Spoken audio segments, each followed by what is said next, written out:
through the glass into a new life. 'Cause it's me and the slasher flame. Yeah, it's me and the slasher flame. Yeah, it's me and the slasher flame.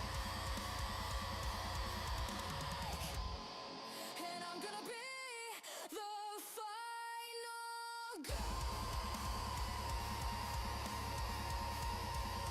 Gonna be the final girl. Gonna be the final girl.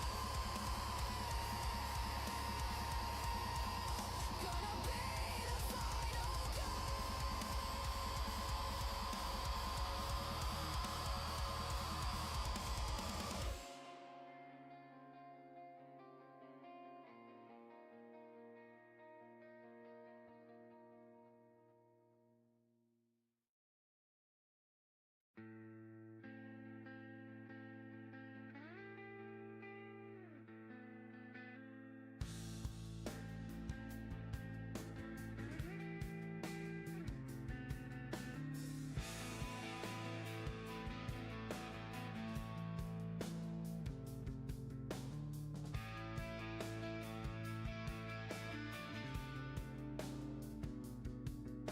We're never gonna hear that sound again.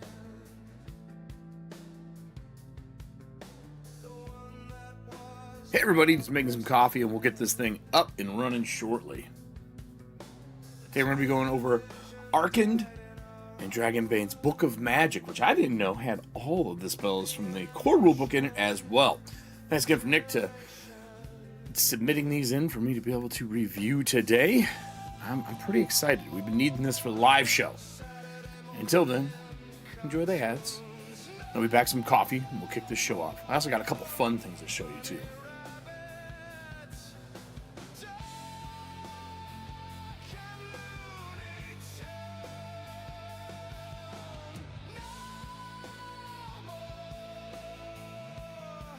We're a little too soon.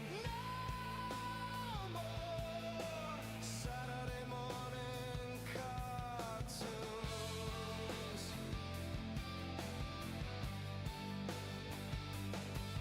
Much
Welcome to the final show.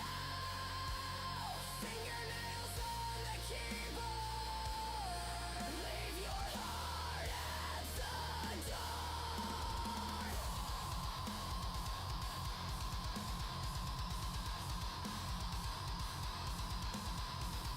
The final horror show. Stay fucking running, creeps.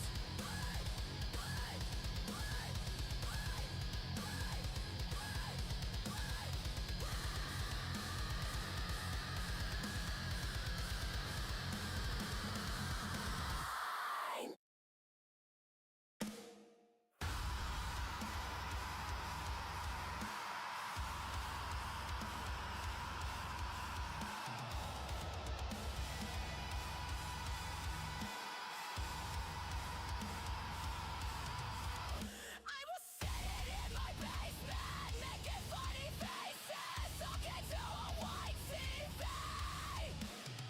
Static on the screen, and then I felt it, the static coming through me, and then I heard it. I heard the dead speaking to me. They said the dead will rise. The ghost cry! Welcome to motherfucking corpse!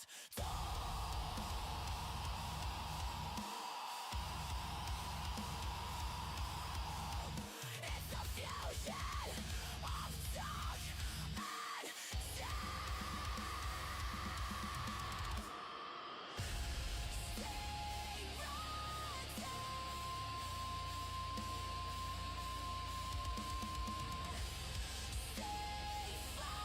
and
is the part where you leave. This is the part where I scream. This is the part where you leave. This is the part where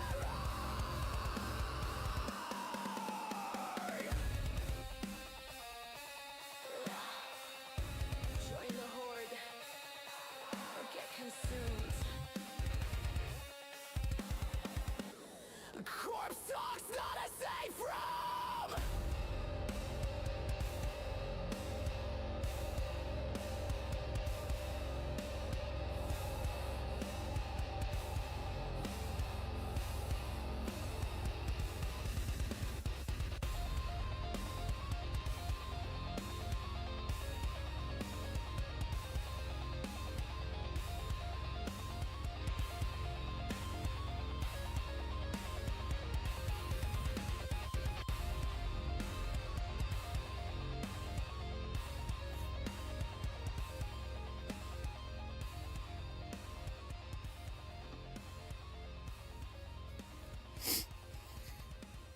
Well, we're here another day. Hi, everybody. How we doing? It's Corpse Talk time. I have been busy. Stayed up really late. Woke up this morning, and my internet wasn't working because it's raining here. Because we can only have a lot of heat or rain. So internet was down. Prepped everything on my phone, which I've gotten good at, by the way. Making things on my phone has become my late night bedtime thing. I lay down and do like the thumbnail and all that kind of stuff on it, and then I check it in the morning really quick and I put it out, right? We all this music on YouTube Music. What's that?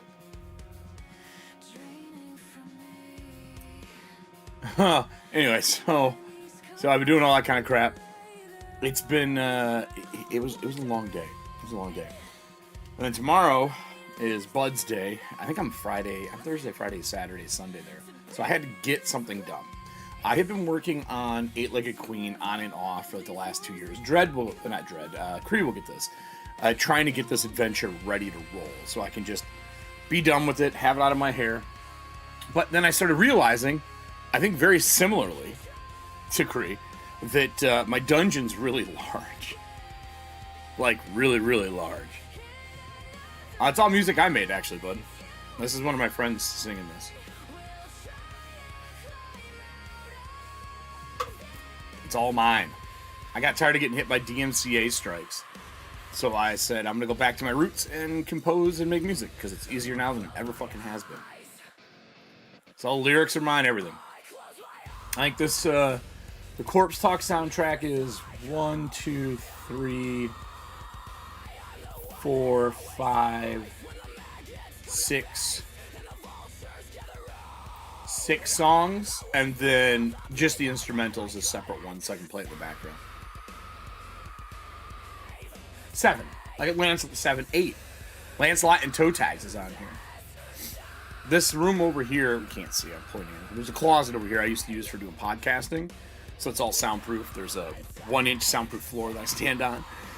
My books are in there, like all my backup books. So these are the books I use most frequently. These are the first-hand ones, which I really need to swap out, because this is all like Numenera stuff still. Blade Runner, a couple other things are down there, but they're the ones I use the most frequently, or I like the most. And then these are important ones, or things that get recycled in and out the most. The bottom shelf are things that I've reviewed recently that I'm still doing videos for. And then there's like 2 or 3 giveaways down here as well. Anything else on that? That's pretty much it. There's some other stuff I'm interested in. My favorite box sets. Journals and Shadow Dark is behind this cabinet. This one is dice, necromolds, because I use those all the time. Art supply stuff. Printing and ink for this thing. And then the bottom one is backpacks with tech. But that one is a soundproof room. I have a MIDI set up in there. A MIDI, a tiny keyboard. There's wires that go across the wall for me to play in there, and then a small monitor that comes back to this PC. But lately when I do it, I just use my Surface and just mix it all through the Surface and then bring it back over here again. So yeah, lots of music. I haven't done any in a couple months though. I really should sit down and make some more. I just wanted things that were mine. I wanted the lyrics to be right. So that's what all this stuff is. And this one is just Welcome to the Horror Show right now. All these are like horror movie themed. But, so yeah, Mega Dungeon, Nick, yes. Dude. So I designed this dungeon that I'm working on for Shadow Dark, and it's lightly in conjunction with Breachers, but it can be played with any game, to be real. Well, I wanted it to be 3 sections. I wanted three lengths to it, short, medium, and long. And I got that. I did that. I did do that. But it's so long that I could only finish the first section because it's so fucking long.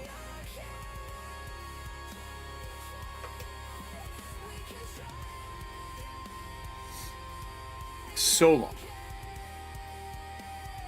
You're using Sono for years, though, aren't you? Or a music program? I'm mixing them like... Especially, I'm really happy with the new Athantia stuff, because that is a mix of me playing strings, me singing it, and just doing vocal sculpting. Oh. Yeah, it just means more content. Gotcha. So, I want to show you what I've been working on, and then we're going to go into the looking over stuff. Yeah, Sono. So my buddy DJs it, and he gets a lot of his beats from Sono. He mixes his own, and then gets ones that are on there and like remixes them and shit. It's kind of entertaining. All right, so let me take us over to the work table. I don't know if it's working. Let's make sure it's working. You can see all the stuff over here. Just all of it. All right, so let's make sure Chrome is up. I really wish that Chrome would, the OBS would automatically notice what I have pulled up, and it doesn't. It's really fucking aggravating. Like, you have to like manually go through it and change it every time. It doesn't. I guess I could probably have a home page that I go to, and that would fix it. But I don't, because I go to so many different things. Why is this button not working now? Let's see here. Oh, I have to click all these again. You fucking bitch. There we go.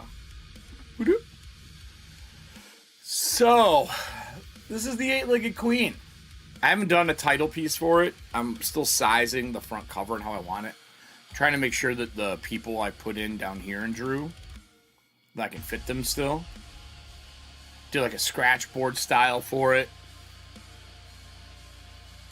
You know, AI Assistant. No, AI Assistant can't fix this. It's for OBS. They actually don't play well together as much as people like to make it sound like they do. Isn't this getting smooth?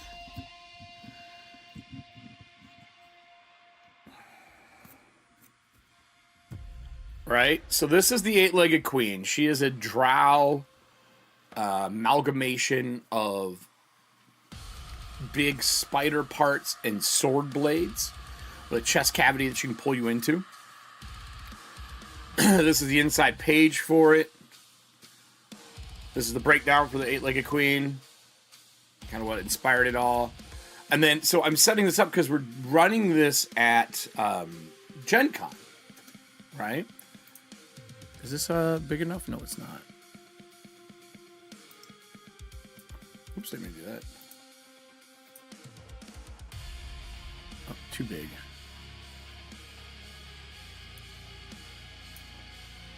Trying to make it fit properly. Hold on here, boys and girls.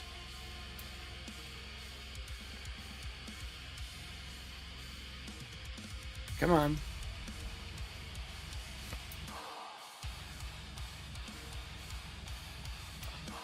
There we go.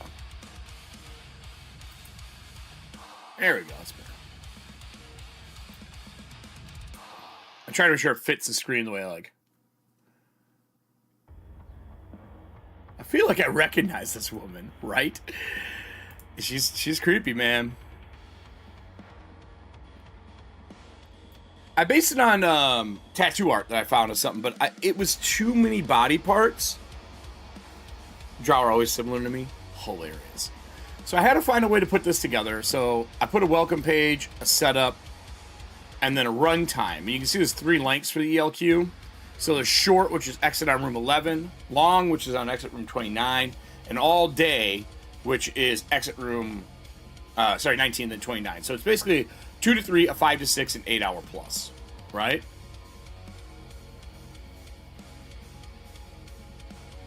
So then I also put a new mode into play, which is my prey hunt mode. So you got prey. Gauntlet is what it starts at level 0s. They wake up in egg sacs hanging above a pool of water. Well, actually, of something. When they get cut down, they get their 4 0-level characters. Basically, you have 1 0-level character. You have 4 in sheet. Every time one dies, in every room, there's egg sacs, everything, and webbing everywhere. You can cut another one open and get a person. Up to 4 a player character. If you're trying to run, you're not trying to free everybody. And then I put a new mode into play for it. Right? So when they die, they can bring a new person to play. Every time they die and they go to get a new body, a new person to cut open play, they roll a d6 plus the PC deaths. If they hit a 7 plus, they get a 4th level character. That becomes their character they get to play.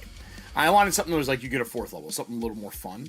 You might escape with 0 levels. I don't know. But it'll be interesting to see what happens. Prey encounter rolls.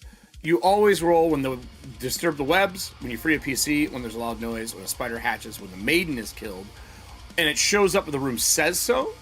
If it's the wedding room, side tunnels of webs or torches go out. Broke down the background and the factions between the wedding party, the web maidens, the half maid, the shining knights, the crawlers, and the rival crawler, right? And then I have a start for it, what you need to do. This is how to start the actual game. GM notes I've kind of denoted this way. I put the room numbers in color. The table event, if you're running this at a table, which we're doing as an event, and this might get replaced after it gets printed, but for ours, they need to count how many times a queen is damaged, how many times the PCs die, how far the flood makes it. Between all of the tables, if the queen gets wounded by 6 tables, she can not flee and can be killed, so they can finally kill her in the fight. And the goal is to keep damaging her so she can't heal herself well enough. And then between all tables, if she kills 20 PCs, she gains 1d6 extra damage on all attacks, plus... Oh, I just noticed there's a T in here. Plus 1 attack.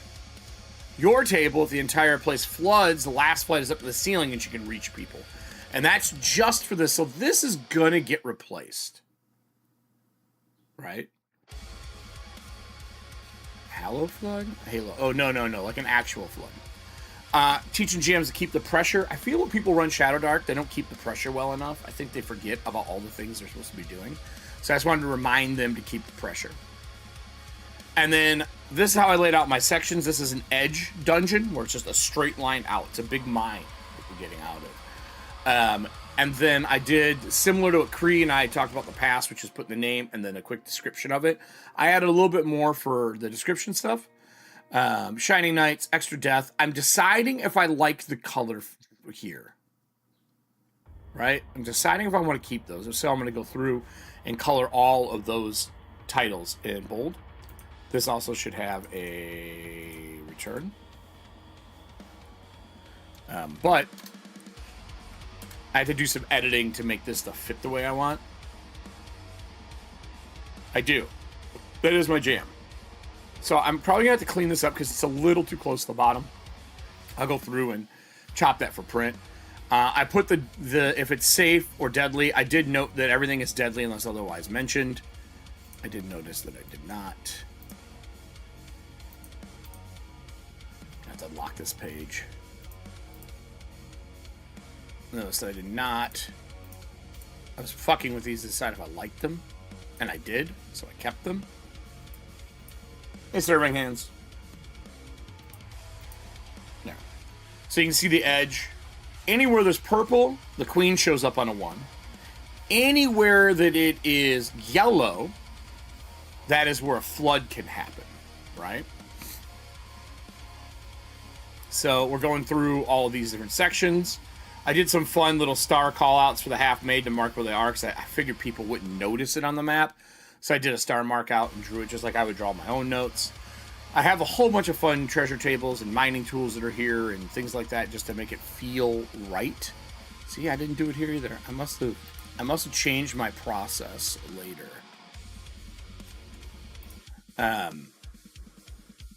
Pretty happy with it overall. I've ran this, I think I've ran this 18 times now. And I've ran it all the way through out of those 18, I think 5, because it's an 8-hour event. And then I split the color of the webs here because you got purple and yellow in this section, right? Little GM note here. I shortened this down because we're not using the other part anymore. And it goes to full yellow conversion. Everything is deadly. Some GM notes on like the groom. So I wanted each version to have an ending. I only want you to get the full tale of what's going on if you play all 3 sections. The one we're running at Gen Con is section 1. So I had to find a way to give an end and an exit to the mine. Because this mine is fucking huge. So I had to find a way to give an end to it. So room 11, this river that goes around, this river, this is an exit out, right? And I'm pretty happy with how it goes. I played it twice this way at conventions. But you can see this little star here, that is the groom.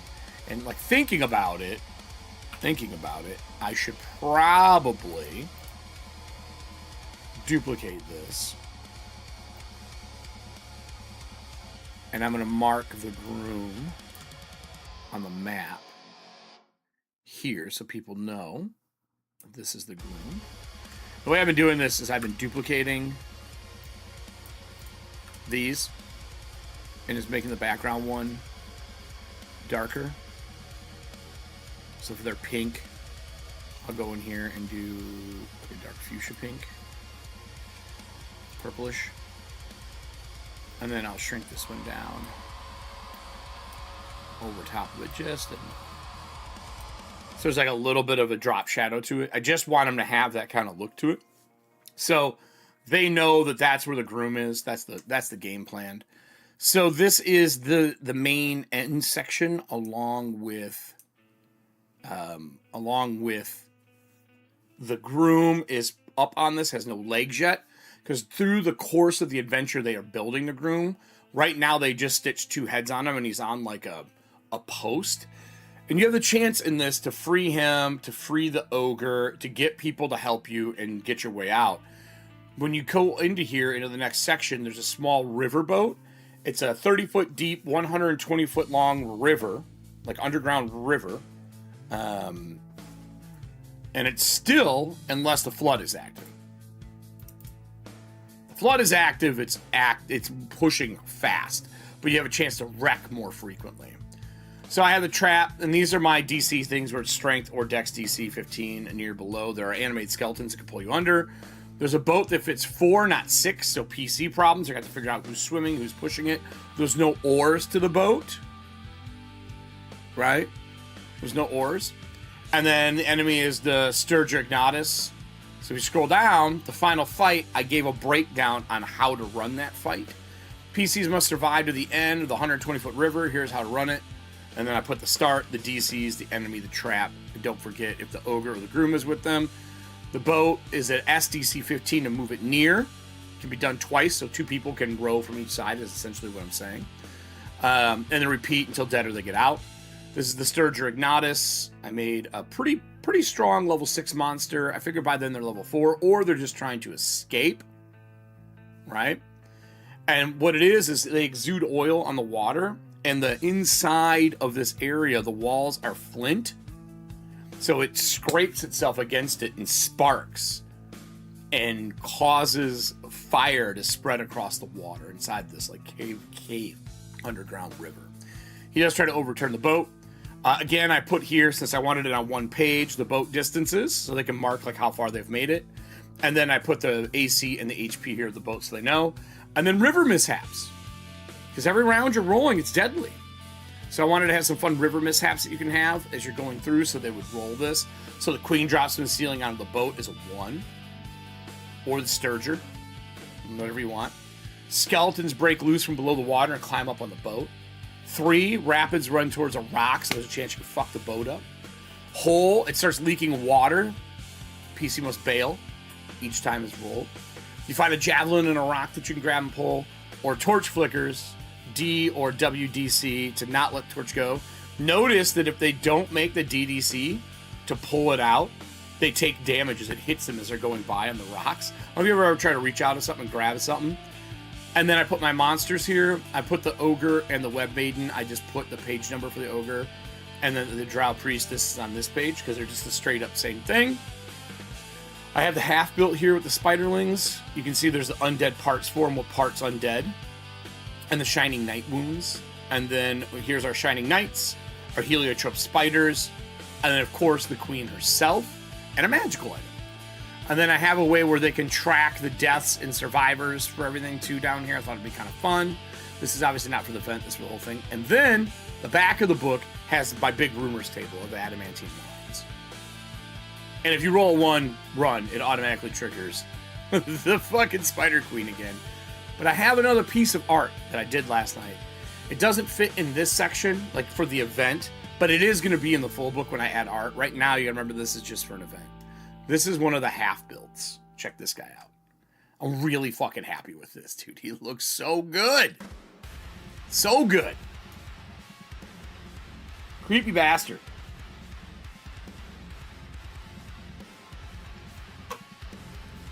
Big old fucking crab claws with extra appendages on it. And his belly is full of all the web egg sacs. I might go back through and put some webbing lines. But pretty happy with him. His face is all fucked up. He's got an old miner's cap. Hard to make things look like leather, by the way. A lot of dotting. And this is inspiration from He-Man, because I love Clawful. So that's this piece here. And I added this because I wanted like the extra body horror element, so I put like an extra piece on him. But he's fun. This is the crab claw. This is an actual crab claw that I grabbed and did artwork over top of. But I'm really happy with all the webs. They have that like sticky, real thick feel of it. So this is what I've been working on, trying to get this done. And oh, behind here, can't see it, but hold on here. Behind this is actually the queen in purple. So, this is what I've been working on. It's been very busy. This music seems like it's really loud. Is that music loud for you guys? Is that better?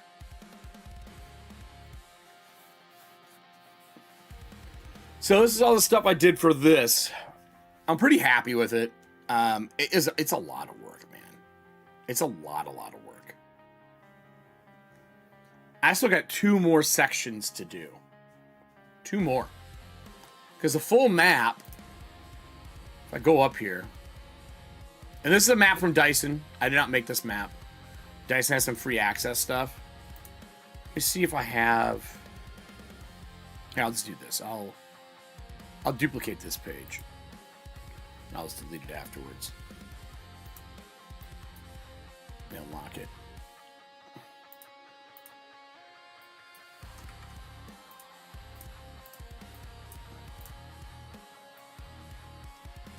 Like,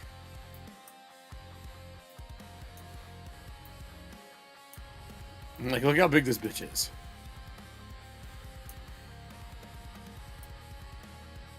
It's a big map. Right? So, anyway, this will be they like a queen. This is going to be SJEQL001. I'm going to go back to the old module convention for people. I intend to keep making more. This will be a long mega dungeon, though. Like, pretty big. Pretty big. There you go. The 8-legged queen. Creepy bitch. Creepy bitch. So, on to something else. Nick, I saw that you posted the Intergalactic trailer for Mythic Bastion Lands. I've been watching the Mythic Bastion Lands stuff take form for a while now. I'm really excited about it. To die in, yep, to die in. That's for sure. So I'm gonna play this trailer. I have been following his Patreon for probably since last August, right after Gen Con. After I talked to him at Gen Con, I was like, this is fucking dope. I would love to be able to do this some more. And I think it would be fun to be able to support what he's doing, because I think still that it's a top 3 game in my generations of playing. So I wanted to make sure that I was showcasing that support. So here, let's go over and take a look at his stuff, and then we'll watch the trailer first, and then we'll take a look through his blog and not his blog, but his stuff and what he's got. So let's take a look at the trailer here. I know, I was thinking the same thing, Nick.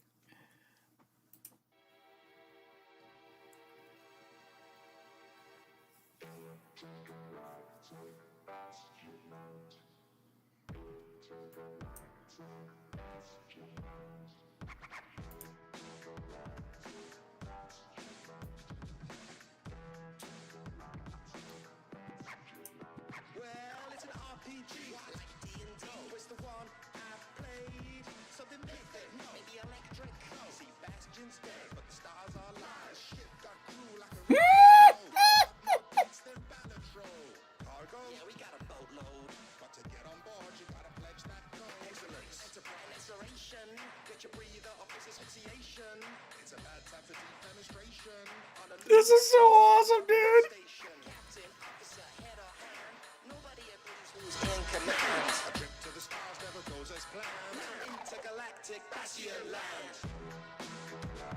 That's amazing. Oh, he does. He 100% does. That's fucking fire.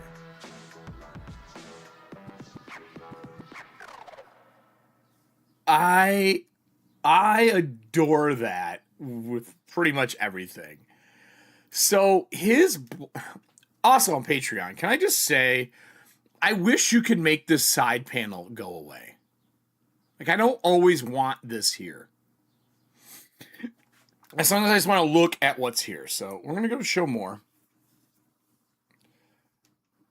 He does really good blog entries on what he's doing, how it works, the gameplay, right? Factions Without Borders for Intergalactic. So he's making like rough maps. I'm assuming somebody else is going to do the full size maps of it. Like, I'm going to back this. Free Exchange Trust.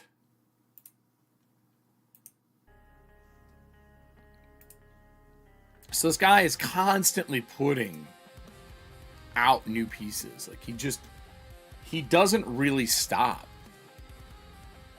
Which is a designer I appreciate, like, greatly. And then he does his backstage talks on like what the Bastion Land stuff is going to be. But if you're not pledged, what I think is awesome is when he finishes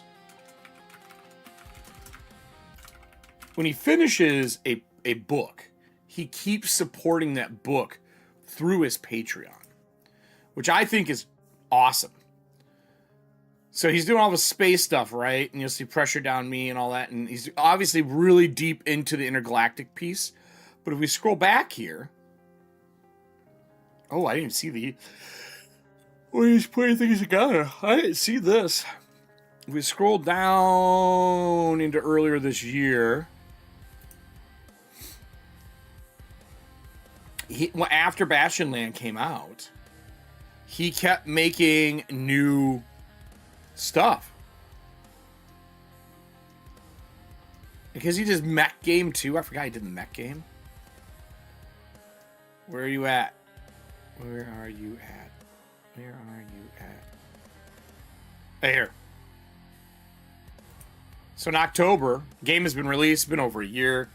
He starts doing things like tax, tithe, and levy, because that wasn't in it at the end of each season. He puts down a note on how it worked, and he puts the tables together for it. He's like, here you go. Here's the art piece. And then he does like Strange Nights, where he breaks down a knight with a different oath, different feats, because they're weird. Like Knight of the Isles. They don't call them knights. They insist you knowing their name and past deeds. And then this is their oath. So he broke down like all of these other pieces for Bastion Land. He's a great designer, and the fact that he kind of wears it on his Patreon page to support in a way that, like, I wish I was doing as much design work as this guy. He's just constantly putting stuff out. Like, look at this! This Into the Land piece. I think I can zoom in. No, I can't. Roll land, Sparktail will roll D12 matches the character. And then he, like, gives breakdowns for character stuff. Super prolific. He just does it. Right? And he puts out new mythic feats. Ceremony, Spectacle, and Revelry. And he breaks down these and fucking art for it. Like, I don't know, man.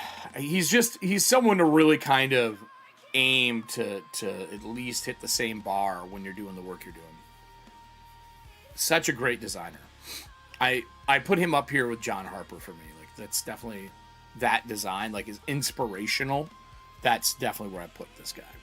So, I wanted to show this off as well. I thought this would be kind of fun to take a look at. But if you're not doing it, I put it in the chat. Feel free to take a look at it. I think he's definitely worth your time.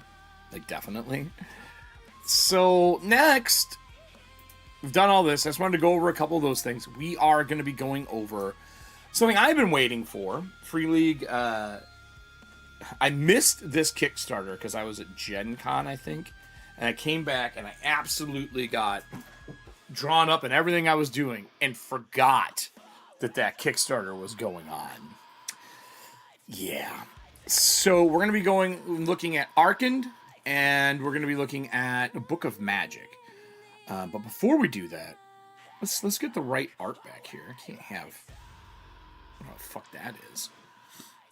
Although this is dope. Look at this guy. You have any other horror stuff? Lots of soccer shit. There we go. Was this one? I like this. It's pink. It matches everything else. A yellow one. These are dope. I'll leave this out. What's up, Jay? How you doing, buddy? I haven't talked to you in a little while. Just got done looking through my 8-legged queen design for an adventure and talked a little Bastion Land and Intergalactic Bastion Land. If you did not see the Intergalactic Bastion Land, Jay, this is Mythic Bastion Land's new piece coming out. I'm going to put it in here so you can go watch it.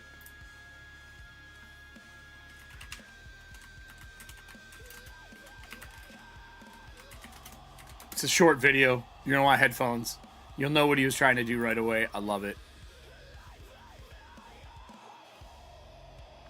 We're about ready to. We're gonna start going through new stuff. So, let me pull up the Kickstarter page because I want to at least go over. I did a first look at this quite some time ago.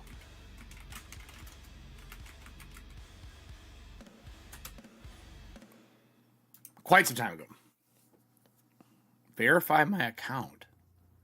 I don't want to verify my account. Why you gotta be like this? Why you gotta be like this? You gonna make me verify my account, Kickstarter? Apparently you probably had some form of somebody try to hack you if you're making me do verifications. So, let's look over Arkand and the Book of Magic, and we'll talk about what they were trying to accomplish. And we can take a look at all of the crazy stuff that they offered for it. I missed it. I reached out to Free League saying I'm interested in reviewing it for them, so I'm sure once they start actually pushing the books out. But I feel like this is a long book. So some on my phone at my desk. Oh, gotcha. So this was the Kickstarter. They were doing their damnedest. Let me pause this. This is the intro trailer.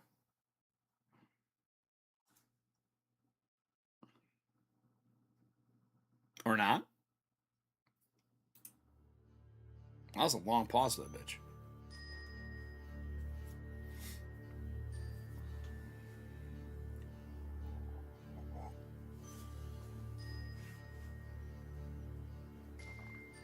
God, this guy's art is just amazing. It's so good, it is offensive. You know what I mean? Like, it's so good.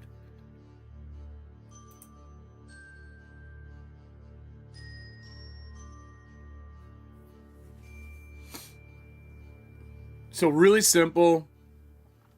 They didn't go overboard on it. But what I like is what you're getting. Also, I just realized my camera is not adjusted properly. Let me fix that. Let me fix my camera. Oh, wrong way. Nope, nope, nope. Yes. Yes. That's what I wanted. All right. So you can see, pretty simple, but you're getting 2 books. You're getting Arkand, the City of Waves and Flames, and the Book of Magic. I have been waiting for the Book of Magic more than the setting. Don't get me wrong, I might start running the setting on start playing for some people, as I am very much interested in it. But I really just wanted the Book of Magic, because it is a fuck ton of new spells and new abilities and ways to make magical items. It's all I really cared about in all of this. I don't need the box set again. I already own all that. I don't think there's anything else in this Kickstarter I wanted besides this miniature. This is the only thing I wanted. Master Oculus. Prints from this guy, which are pretty cool. I can't believe I missed this fucking Kickstarter. I even had it saved. You can see I had it saved. So, great art all the way through, which you're going to see a lot of it. These collector's editions are dope. I don't have collector's editions for any of Dragonbane. I just have the traditional books. The only thing I am still not 100% on with Dragonbane, I love the game, obviously. I moved Athantia to it, is the paper inside. Nick, what do you think about this paper? It is so odd feeling. Like, do you have a hard copy? Like, it's just, I don't know, man. I have a love-hate with it. I feel like it's not durable, even though so far this book has taken an ass kicking. Also, look how thin this is. Entire book. All the rules. All the upgrades. Anyway. So I don't have any of the collector's editions. I've thought about picking some up eventually. Maybe a Gen Con, I'll look around and see if people have them. Yeah, it's got a good tooth. Hey, Watcher. Yes, that's exactly what I would say. It's got a really good tooth to it, but, like, I'm afraid if, like, water hits it, that it's gonna, like, melt. You know what I'm saying? That's what I'm afraid of. A lighter paper to print in that size. But all their other books aren't like that. Like, I don't think Vasen's like that. I don't have a book near me I can pull. I like it better than the gloss, though. I don't like gloss, so I'm pretty happy with it. So we have all these.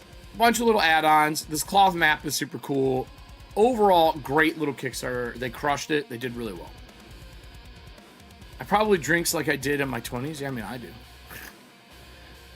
Breakdown of all the stuff that they're doing. What Magic is, initiative. That's awesome. Oh, I didn't know he reviewed it. That's cool. This was my favorite review because she did not think she was going to like it. Bronze. And she's like, this game is awesome. I love when that happens. There's our friend Sarah. Aw, Rob. Sad. If you haven't seen this, our buddy, no longer with us, Rob, and Theater of the Mind players played this game. And they put it together, and Sarah and her friends are playing with Rob running. Anyway, you'll be missed, buddy.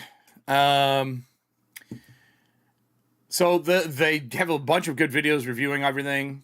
I don't know, really transparent Kickstarter. Really transparent Kickstarter. That's how I'll say this. With that said,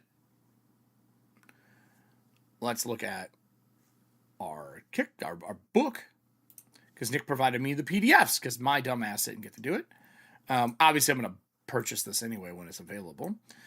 So he donated PDFs for us to be able to look at this.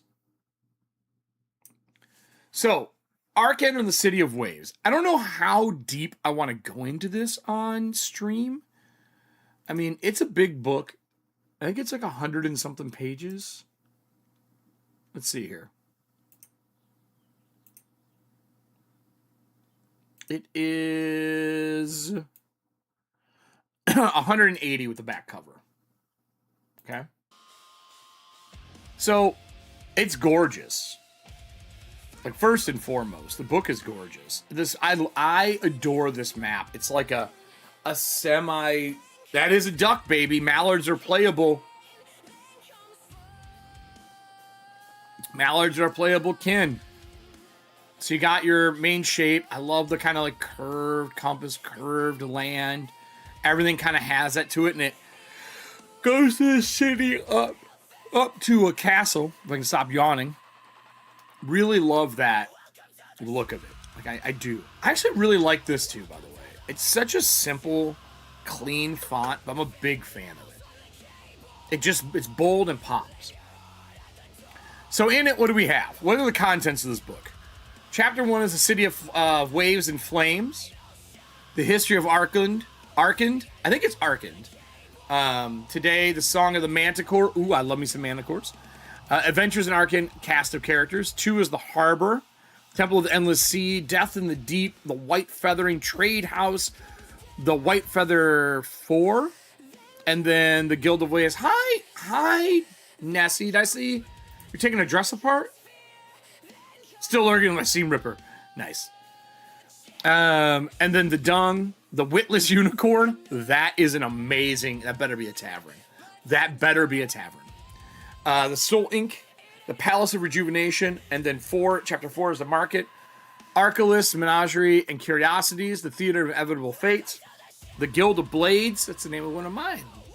I think everybody has something like that.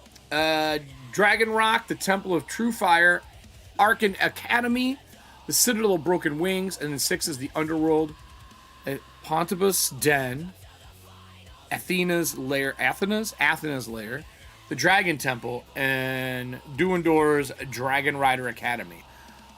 The one thing I always appreciate about layout with Free League and Dragonbane is that these little markers they're hand placing everywhere, like really taking the time to hand place this stuff. Pretty awesome.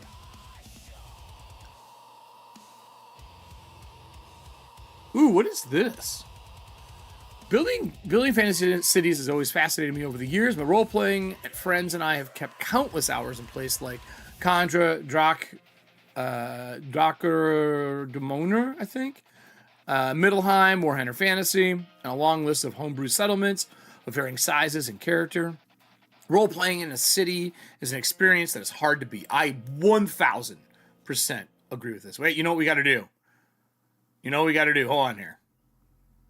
Hold on. We need our highlighter. Mr. Highlighter, where are you? Where's our highlighter? I always forget where the fuck I put this at.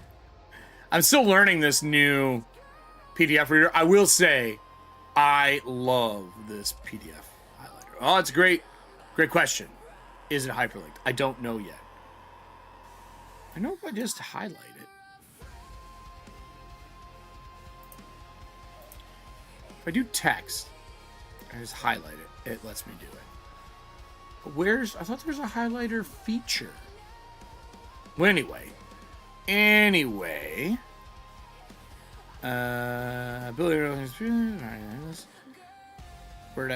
was going to highlight something and now I can't find it.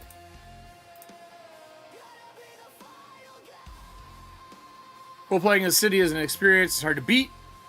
Possibilities are virtually endless. This whole paragraph.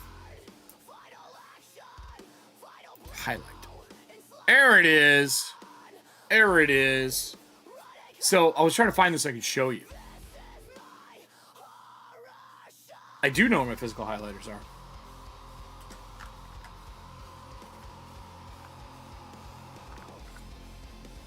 There's these. There's this. And then there's 3 sitting here that I use most frequently. Yes, I know where my physical highlighters are. Thank you for asking. But anyway, I love how this pops out. The format. I'm a dumbass. I should have noticed where it was. Where you can determine opacity. And you can pick your colors and make custom ones and shit and add them. It's just clean. And then you can hide it so it doesn't stay up there like every other fucking PDF reader anyway. You can move in a heartbeat from the luxury of the decadent court stepped in intrigue to the grimy harbor tavern packed with rowdy sea dogs and tall tales. A new and often unexpected adventure awaits around every street corner. When Free League took the reins of Drakkar Oakdemoner Dragonbane, I had the pleasure of contributing an adventure site to the introductory campaign, The Secret of the Dragon Emperor. As soon as I was finished with work on the abandoned dwarf mine, Bothled's Load, I felt a longing to create something new. I know that feeling. As a creator, you read something, you're like, man, I really want to make my version of that. It was a dream city that beckoned, but I did not want to dream alone, so I asked my friend Johan Eckerkans to help. Oh, that's the artist. Johan's the artist, I believe. I believe he's the Eagerkrans? Eagerkrans? Anyone got a guess? Is it Eagerkrans? Agerkrans? Hold on here. We're going to do a pronunciation. That's what we're going to do.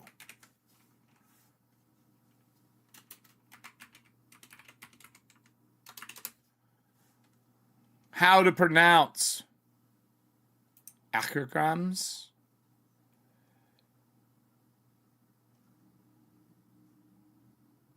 Let's see if this person just says it.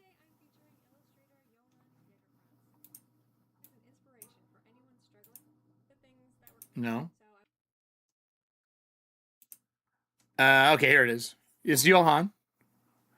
And then it's pronounced with a hard G as in get and a long A in the second half. So, Egerkrans.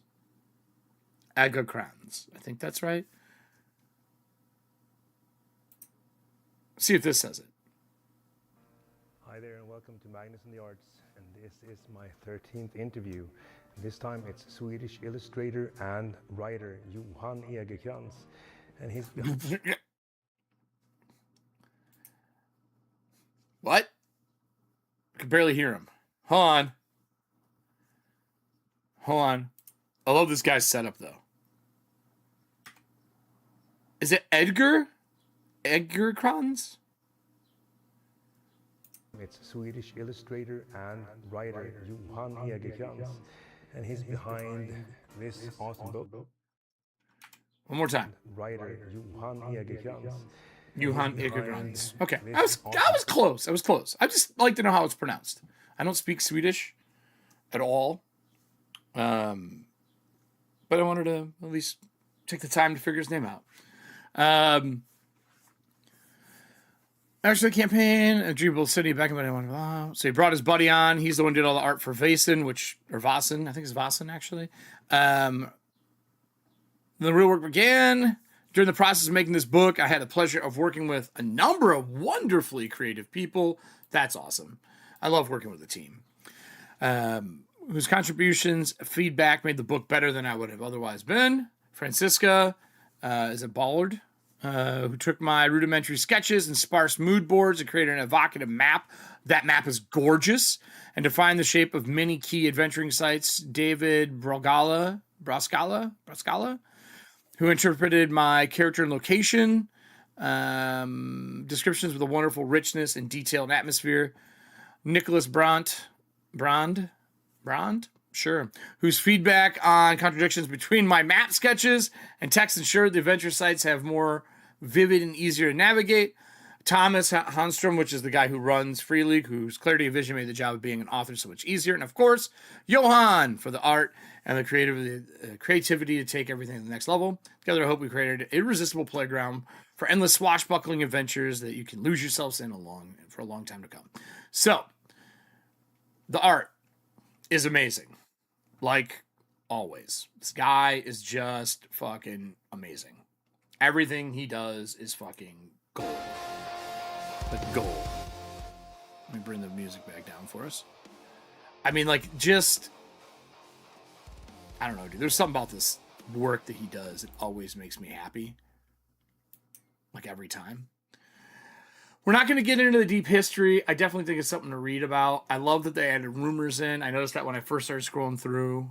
I love this. If you're not playing No Rest for the Wicked, this city reminds me of No Rest for the Wicked. You know what I mean? But look at this. Let me zoom out. Like, that's awesome.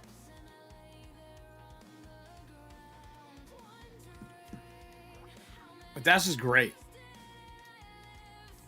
Speaking of crabs,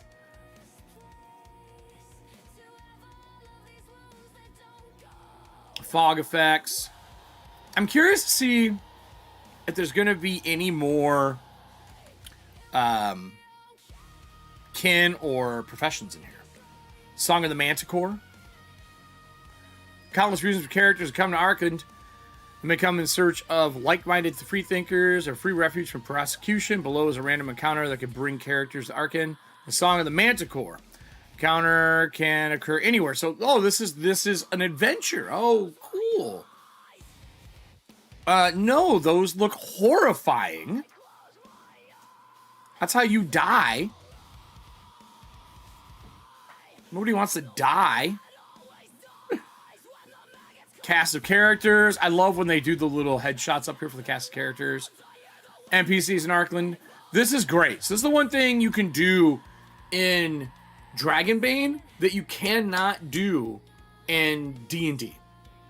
Look how clean these NPC stat blocks are.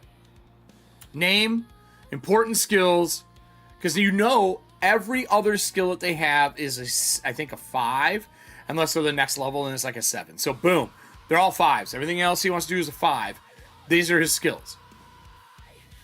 These are his heroic abilities. This is his damage bonuses, HP, this, and then this is his gear.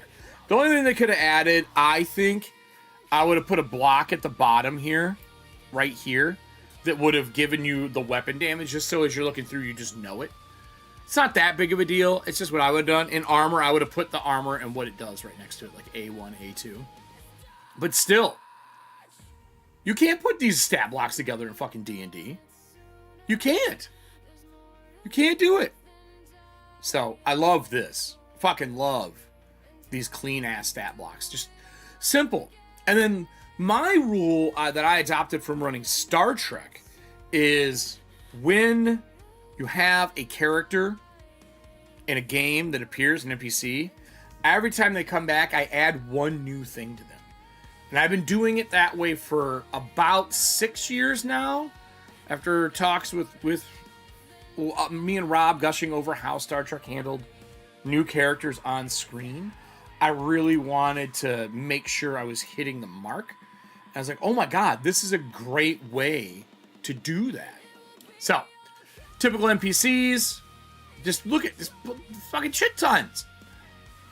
I love their framing. I really want to know if someone built a brush for this kind of green stone.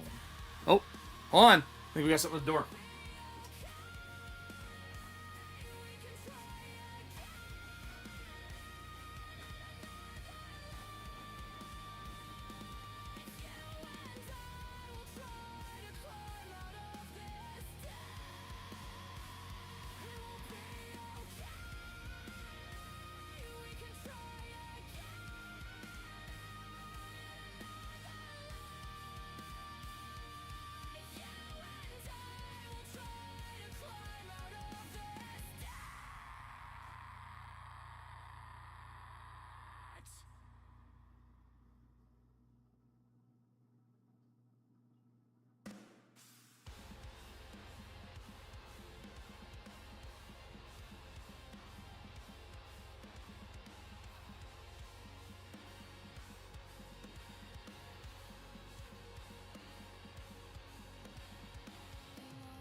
Well, it wasn't what I was hoping for.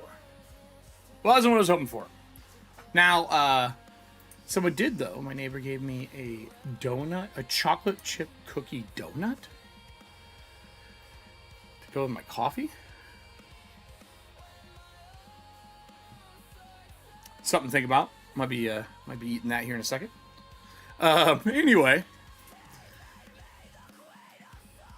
Oh, they did a top down of the map too. Do you think that she drew 2 versions of this map? She must have. That's cool. Man, that's a lot of work. Other key locations. Oh, that's a cool looking druid. Fiona, you can't have this. It's chocolate. You can't have this. It's chocolate. My dog saw me grab that from them and they followed me in. And that's like a little muffin. Like a chocolate chip cookie muffin with like donut stuff. Like the dough is donut. Oh, when do they start doing this?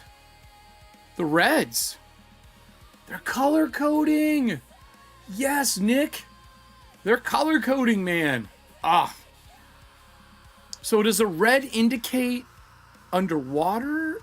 Down? What does the red indicate? Interactive pieces? Maybe red's interactive?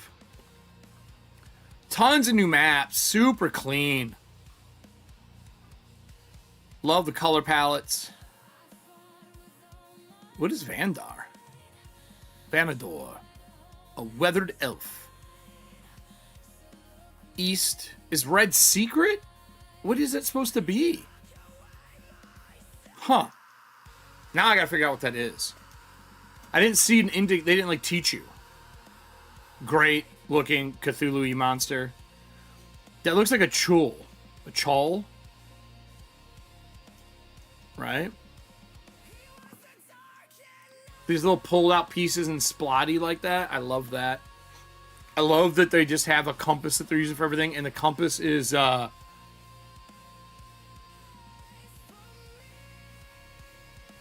No, I'm back. Nice, everyone next week. I think, no, I came right back. I think red is direction and treasure. Gotcha. I love this compass where it's a tower with a flame. That's fucking great.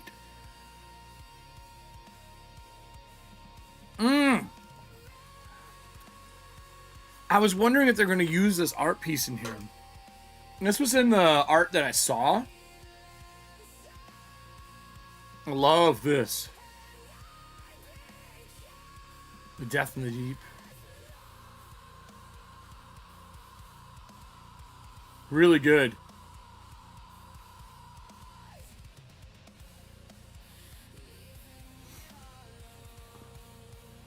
Really good stuff.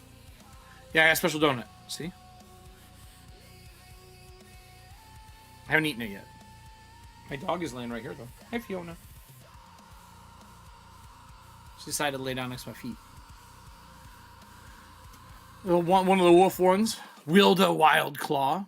Yeah, I guess it's not direction, though. No, that's not right, Nick. Because it's ledge south and down.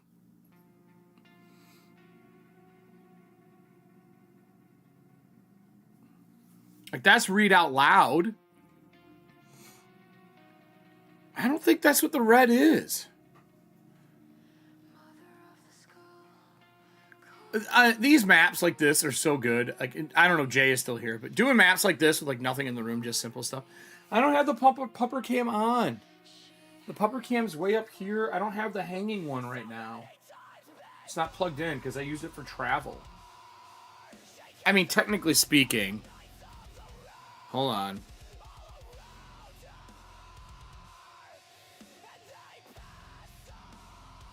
Hold on. I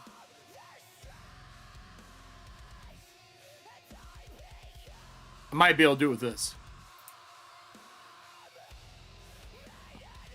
Give me a second. I can get you pupper cam. So they discontinued the Epoch Cam on here, but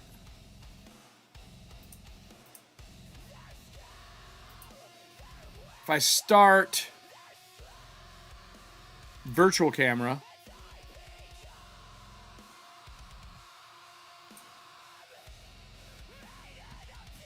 I think I can change me close out Elgato Cam and reopen it.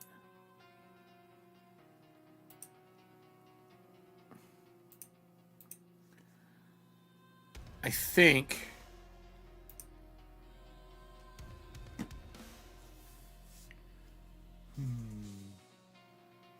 it's initializing.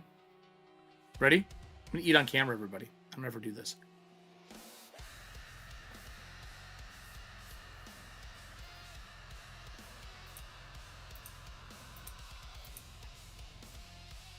It works now.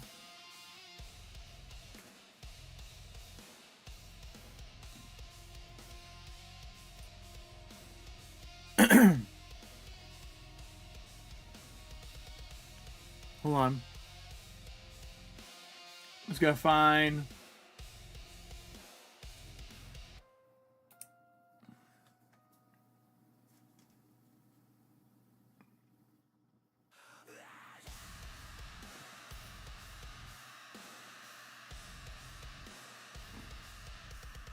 Got it. All right. How long till that kicks in? Oh no, it was just a chocolate donut. Let me turn off this. Let me add I don't know if I have this nested scene in here.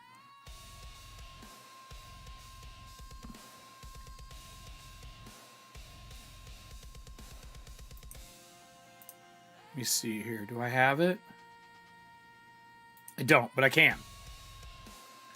I can. Give me 1 sec.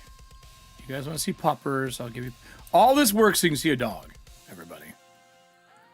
All this works so you can see a dog.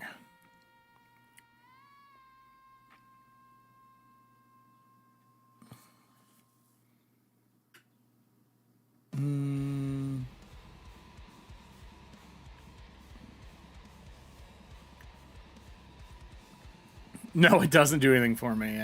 I get a headache if I have too many. There we go.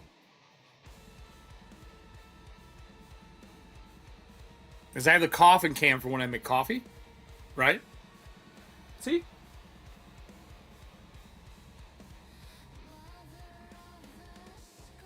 Right, Fiona?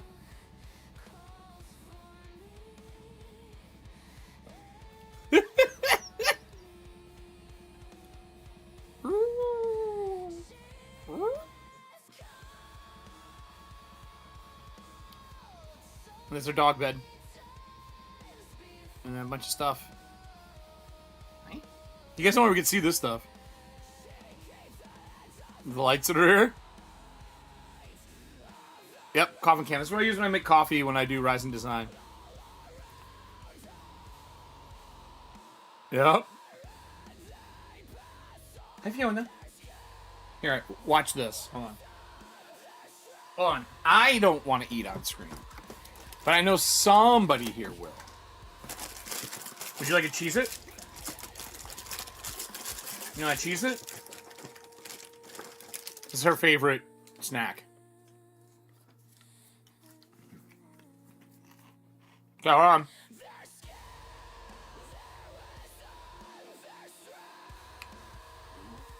Did you just fart?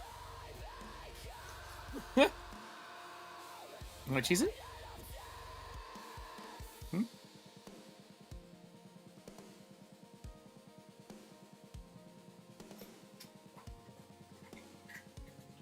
There you go.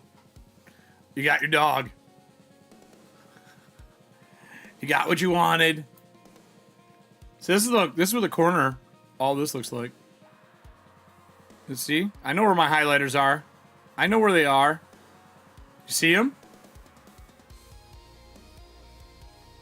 I know where they are. Don't ever guess. No, I know.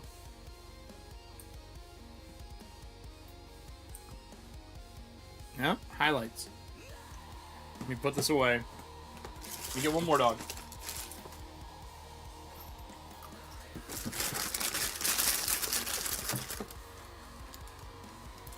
Her eyes are always large, man.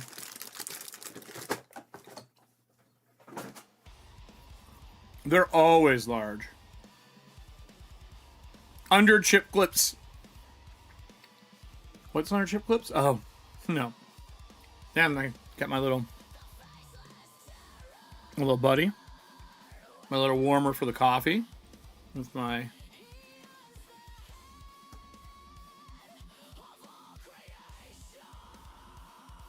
I feel like this is smudged. Hold on here. Boop. All right. Yeah, it's all the stuff. It's all the things. All the things. See?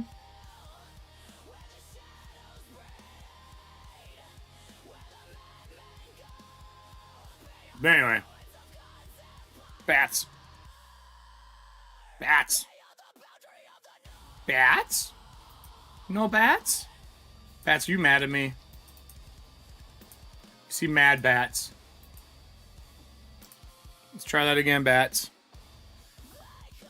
There they are.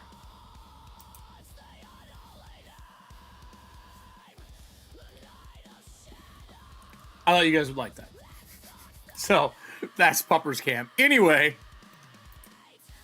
I love this keyhole scrimshaw. Yeah, I do too. The mouth on it's weird though. It's not round. I think he's crushed it. He never responded to me. It's like ovaled. But so I fixed them. I had to fix bats. I don't know what the red is. I really kind of want to know. I'm going to go back through and dig it up. I still adore this compass rose. I need to make a custom one for Athontia. I want it to be the four hands for the true faith around, and then the fire at the top to be the hand of flame, to be the north. I kind of think that's what I'm going to do. I need to sit down and just sketch it. Another mallard.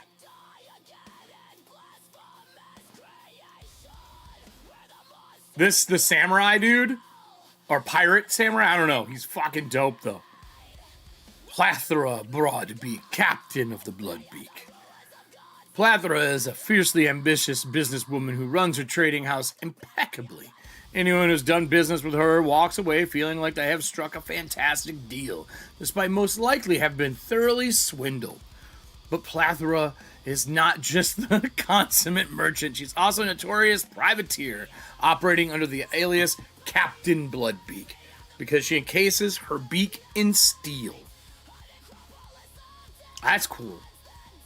Which turns into a vicious weapon. She also wears a red mask to conceal her true identity. Plathra dreams of replacing Eltera Blood Eyes as the sovereign and restoring Arkand in his former glory as a pirate haven.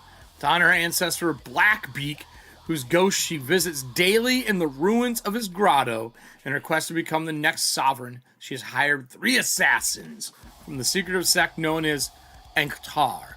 Unfortunately, one of them was captured during the failed infiltration of the Citadel of Broken Wings, a troubling development for Plathra, who has just started thinking about how to solve the problem along with all her other ones. And then boom, stat block done. Done. Sea Serpent Scale, +4. Damage bonus, +4 for agility. 22 hit points, 15 will. 17 in bartering. Holy shit. That's fire. Defensive, double slash, dual wield, insight, lightning fast, robust, sea legs. God damn. 2 mastercrafted scimitars, skill level 15, damage 2d6, hand crossbow 60. Okay, that's cool. That's cool as fuck. She's a badass. Everything about these books are put together so well. The White Feather. It's the boat. We got some boats. Cool. Oh, I forgot I made this song. This is Severance. I haven't played this one in a while. It's one of the first songs that I made. The Guild of the Waves. I love these little call-out boxes.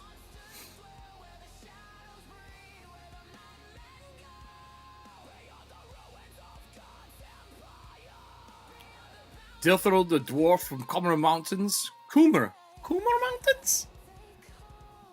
These spot maps are not, yeah, they're really clean. They get the point. You know where you are. They're locational. Like, it does everything you need. Ooh, why is this grayed out? Oh, that's the top, second floor. Gotcha. The dung. It's where you get fucking jumped, boys and girls. And again, a good fucking map. This map is so fucking fire.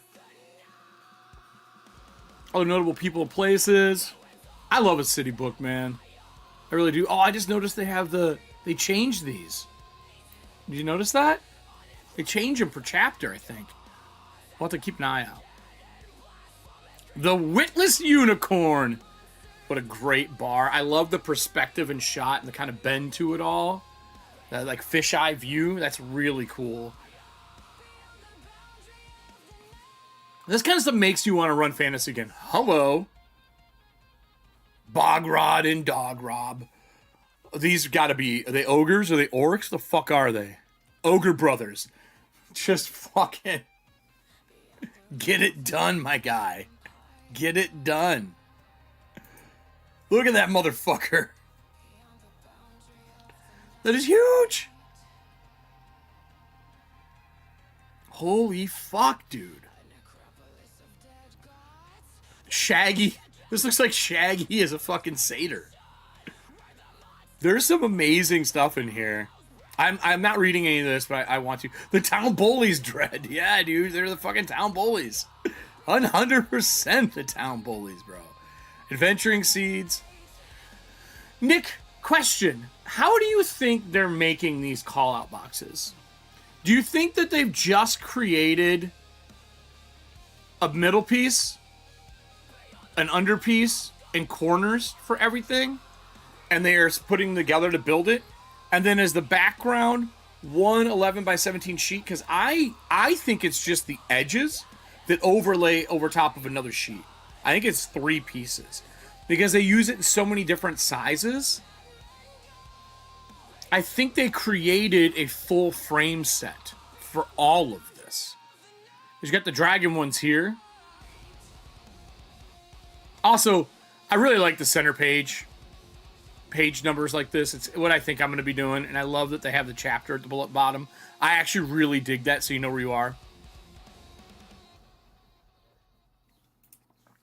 But I think that, like, for me doing user interfaces, you got to make all the bars stretchable, and basically the top or bottom or the side pieces are static, and then everything else is scalable.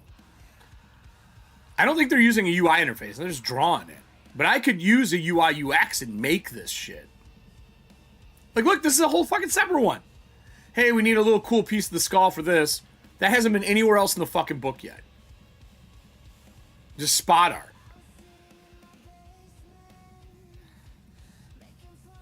I don't think they're paths. I don't think you can get the painted style of these if they're paths. You know what I'm saying? I think it's this centerpiece ends, and then the bars are variable in size. You know what I mean? And same for this. I think they're cropping it here, and these are just end pieces. But see, like, look at this one. Look. It's got a drawn edge all the way around it. Right? Custom brush is pot. It could be a custom brush path. I don't think you'd be able to do this kind of paint work, though, for a custom brush path, do you? I guess maybe if it's really long.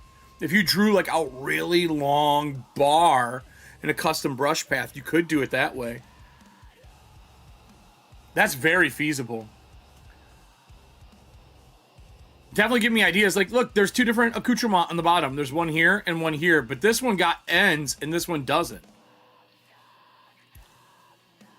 Yeah, I think so, Jay. I think it's a combo pre-designed. Like, look at this big fucking piece. Like, this is drawn. I think they do this to chop down how much art they have to do. Also, love capitals like this. Title capitals like this. I fucking love them. That's one of my favorite colors of all time is this green, that patina green. This is This is one of my favorite colors. Maybe it's why I play this game. You know what I mean? Hold on, I'm gonna take a picture of it.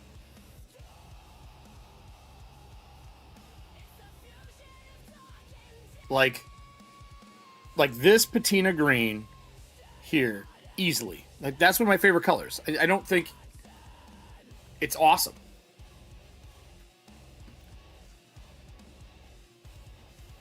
There's more of the 3 to 5 variants, though. I mean, this is just scaled differently. It just makes me happy to see. There's a tattoo studio here. They even have the cost of tattoos. That's cool. Oh, so now there's a skull one again. So now they're reusing it. It's so smart. Yeah, well, yeah, a little bit. I think the best part about all of the extra pieces they put together for this is that it feels like art is in the book without having to have art on every page. They've made the frames part of it. Like, you look, that's like the first piece of art we've seen in a while. Right?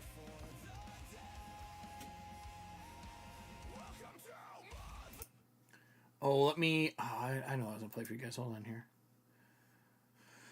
Hold on. Let me go to YouTube. We got some new music from White Bat, too. White Bat. White Bat. Can I please have White Bat?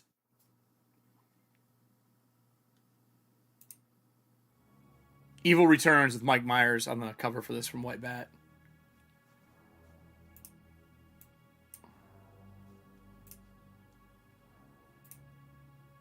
Right. So anyway, yeah, what is it? Did I say fleshcraft? Fleshcraft procedures? Oh, I should screenshot this for Allie. If you guys did not see Monday's episode, whoo, real good. Also, if you want a really good screenshot program, pick up ShareX. It's free. Probably my favorite screenshot program. I'm gonna tag Allie in something here. Look at what I found.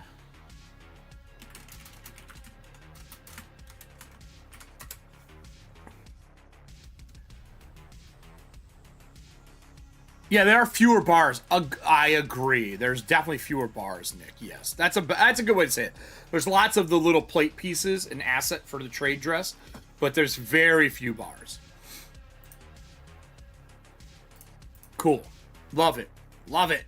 The market. Another different plate. I love these corners. Boy, that guy's looking like he wants to be robbed. I'm just saying. This guy looks like he wants to be robbed. Tell me I'm wrong. Tell me I'm wrong. That guy looks like he is stepping into the shit.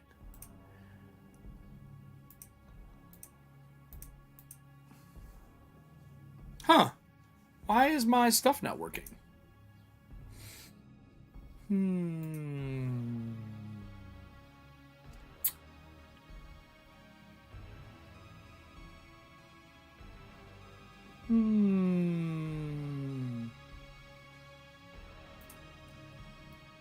For some reason, it's not logging in to my account.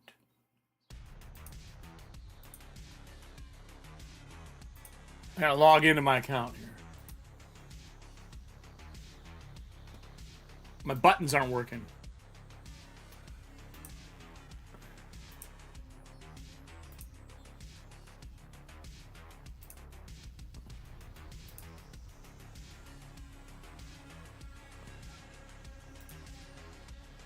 All right, now let me see if it works.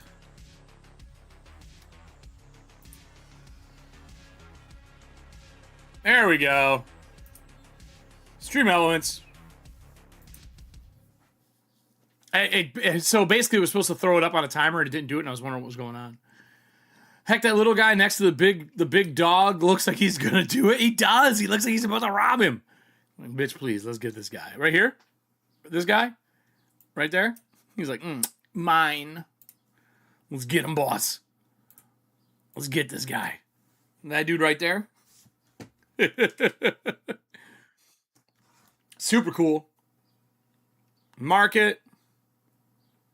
Honorable people and places. Random events at the market. Random events at the market. Yeah. Lots of... Dude, the full marketplace sweep, man. They're giving us the full market sweep. Oh, that's cool looking. I love the vines. I definitely have brushes that can do that. I definitely do. Let me put on... See anything that's not the dark synth right now? I want like horror. What is horror themed shit? He's got so much music on here.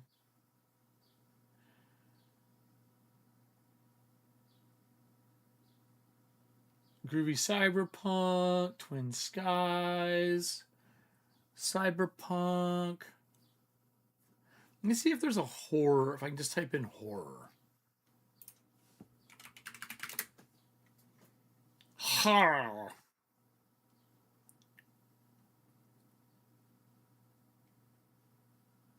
Here's the old stuff. Here's the one we used to use. Okay. Yeah.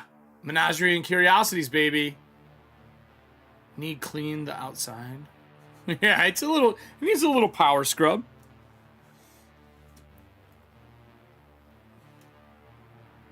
Another great map. Menagerie. No, that's what gives it its charm. I mean, I guess. I guess it does. Horticos has been on his side since they were both young, animists, eager to uncover the mysteries of nature. Quickly became clear to Horticos that Archelius was destined for greatness. Oh, it's just another NPC. Oh, that's really cool. I wasn't expecting them to give us that. That's fucking cool. More maps. More maps. More art. I dig that. She's pretty cool looking, actually.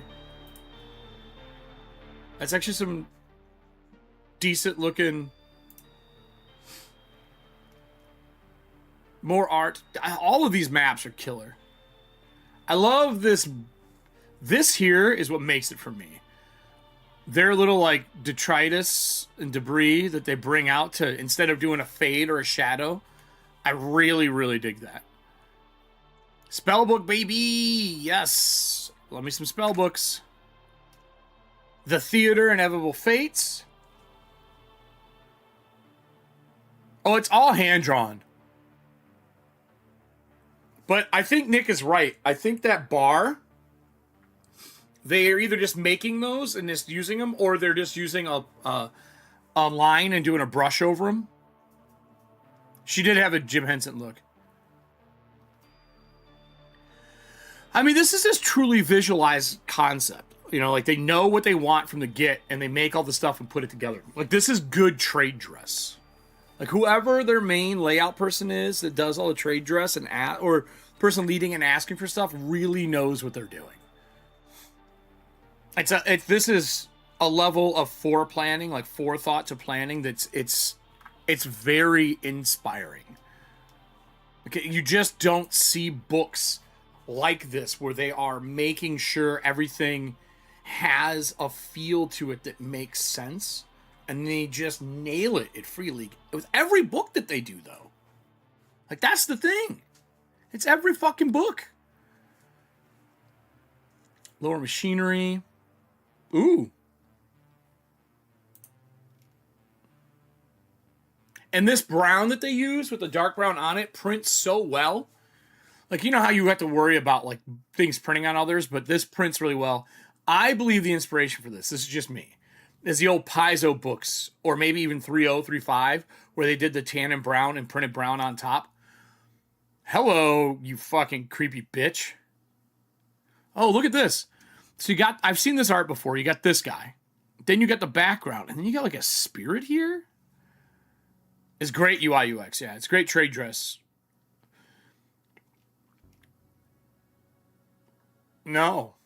No. Look at this bird. Look at this shit. Diana's favorite character just entered the screen.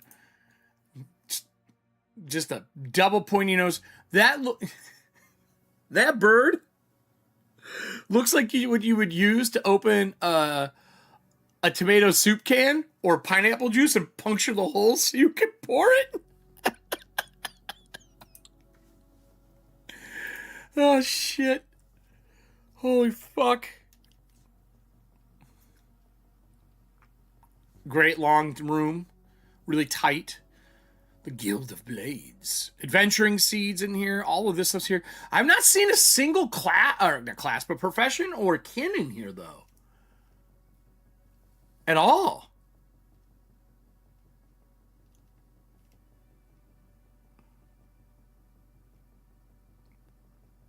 I'm really surprised.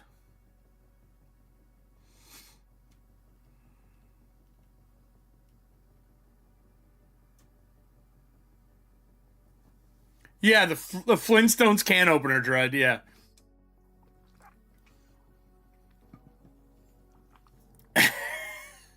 Two can opener? Oh my God. Yes. It is the 2 can opener. Fuck. Clipping that so I can put those two things together. My laugh and then realizing you said 2 can opener afterwards. Yes. Yes. Winged something. So they haven't changed this. I thought this was going to change, but it's been the same. One of the other books, they change it. No people and places. We're almost through the 180 here. This looks like it'd be really fun to run. To play in this city. I would run this.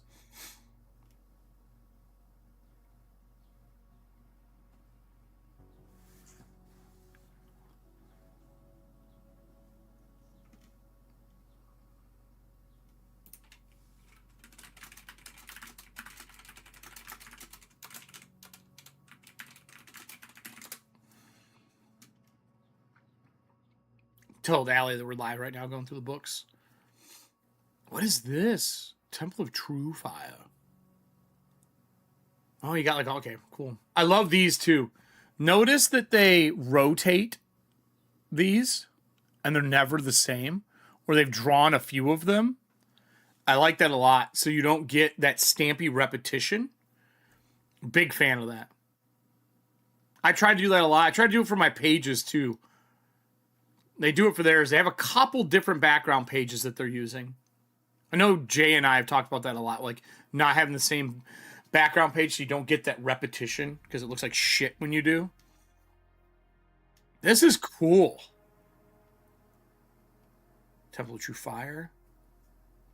So you get a full adventure in here and you're getting an entire city in 180 page. That's cool looking.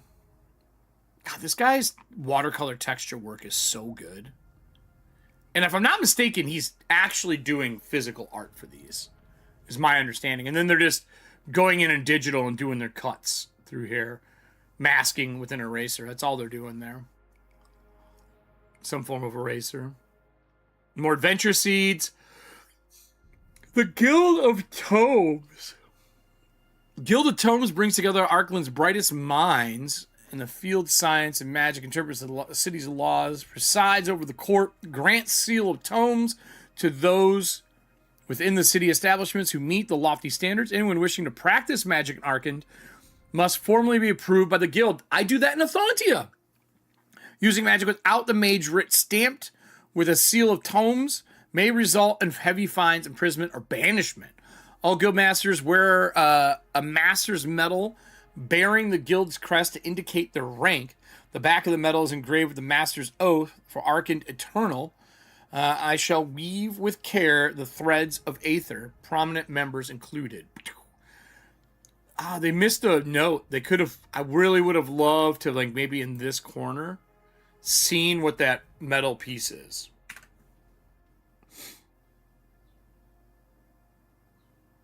I know, Jay, yeah. This is why I run a Thontius a lot of this, but the thing I love so much about Dragonbane in general is how grounded everything you do in it is. Like, and I mean like actually grounded. Like, they understand that you can't have a ton of hit points, that the attacks matter, but you should be able to parry at a cost. Everything has a mechanical cost. Evading is a choice on your action if you can't take the hits. You want to wait for your initiative to go. Like, the thing that's hard to teach players, and I'm still trying to teach my players, is just do your thing. And if you're like, I'm keeping my action to parry, go. I'm going to parry until somebody else takes this guy out. Because everything has such low hit points. Like, when Allie's character punches somebody, and she does D6 plus a D6 plus a D4, and then she tacks on a couple extra dice with willpower points, she can down somebody in a single punch who doesn't evade. Literally Frankenstein's monster, a hole through someone's head, and continue. That's fucking frightening. You don't get that in D&D. But Dragonbane, because your hit points are equal to your constitution score, unless you take talents. And a talent only gives you a couple extra hit points. So I always tell people, don't play with the damage dice too much in Dragonbane. Then all the skills too. There's a skill for everything, but you only are doing the skills if you you as a player don't have gear as a solution, or you don't know out of character and you need to make a roll. But you are trying to get items that give you a boon, and you're rolling multiple d20s equal to or under your skill. So it's really how good your character is. The GM is not worrying about DCs. All he's worrying about is if you should have a boon or a bane. I love it. I absolutely love it. So, back through here. The four laws of Arkand. Being convicted. Here's the academy. Demon summoning. We're going to get into that in a minute. Look at this motherfucker. Maladrus the Third. Maladrus the Third is old and frail mallard with dull feathers, but he's still a spark in his eyes. That's awesome. A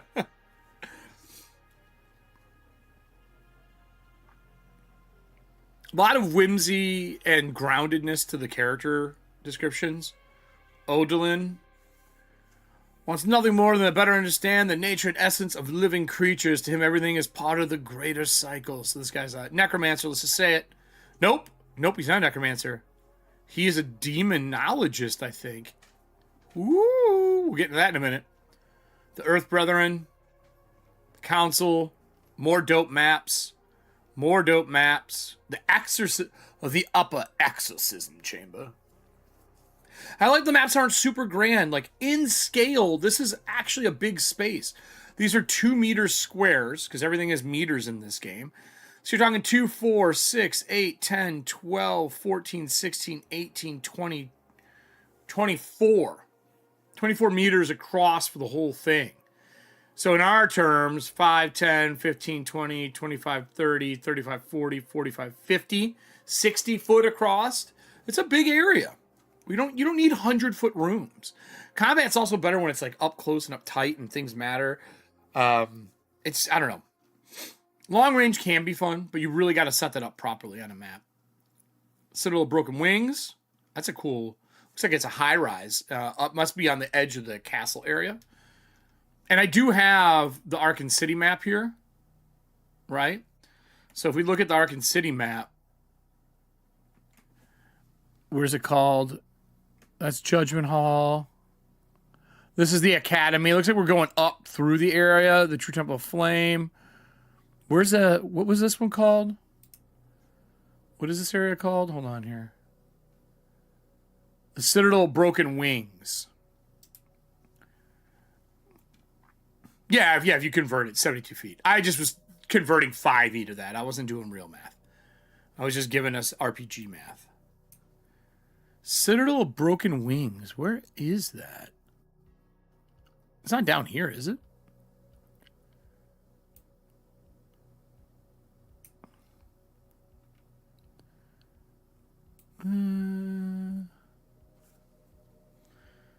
I would have figured it would have been up here somewhere. Oh, it's this. Jesus fucking Christ, it's the biggest area. Citadel of Broken Wings. Fucking dumb shit. Cool.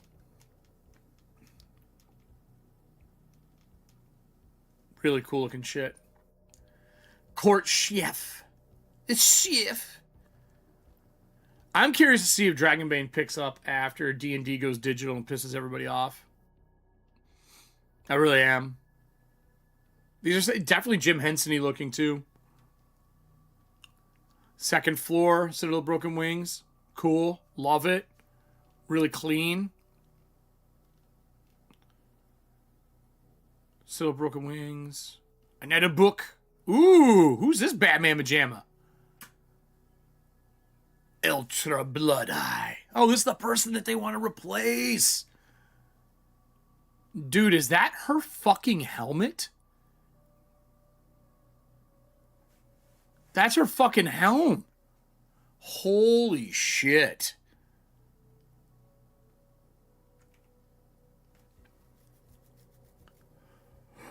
She's wearing plate, dude. She downright shrugs off a d6 of damage. Like, just 6 points. Gone. Get fucked. 22 hit points. She's obviously taken some toughness.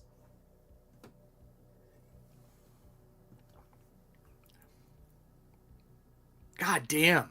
Flail. Magic Flail, enchanted weapon at power level 3 permanence. Holy fuck. For those who don't know, that's really powerful if it's enchanted 3. Level 3. And permanence, you spend... The way permanence works in this game is you burn a permanent willpower point to permanency an item. And once you've done that, that willpower point's gone until you take a talent to get it back. Talents, you can keep taking focus over and over again, and it gives you 2 points more willpower. So as a mage, you're cycling your permanent willpower in and out to make permanent things by taking a talent to gain it back. It's kind of a cool concept. Sithis. I've seen this art before. This guy's a badass. The Underworld. Yes, please. The Ducks, dude. I am not an anthropomorphic person usually for like watching stuff besides Teenage Mutant Ninja Turtles. And there's something about the way they do their mallards that remind me of a character that belonged in TMNT. I don't know why, but it does. Every time. Makes me happy. Like, the mallards make me smile. Every time I see them, they make me smile. There's just something about them that is, I don't know. Ever since the one with the guy jumping down with the 2 knives, the duck, awesome. So new Underworld stuff. Blackbeak's Treasure. Punctibus Den. I still don't understand what the red is. I really wish they would have taught me what the red is. The successful awareness, like that one's a skill check. I do like Howard the Duck too, man. Yeah, 100%. This is cool. Is that a head? Is this a head? The fuck is that? Hold on. Pontibus Chamber. That's a fucking helmet. Is it a cage?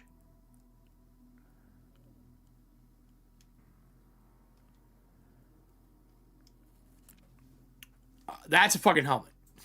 I don't know what it is. If it's a statue that fell. Hello. There's some Tony Ditzilieri style to this too. Puntibus. Don't get punched. That's what this says. Don't get punched. He's got Ferocity 3. That means he draws 3 fucking initiative cards. He is going to wreck a party. Like, just fucking roll them. And he's got Chainmail and a Helm, so his head crits are not as likely. Adventure Seeds, spider webs in every room. Oh, gorgeous. They've reused some art in here. This is I've seen before.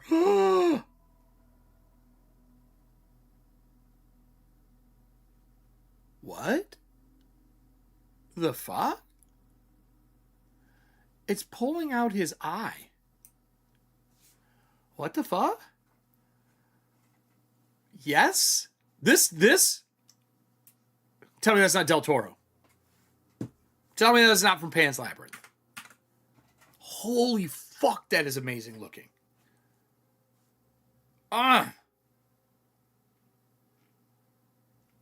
Where's her stat block? Unlike ordinary poses, Spider Villain always causes an effect. Roll a d6 for yellow spiders, and a d8 for black spiders, and a d12 for white spiders.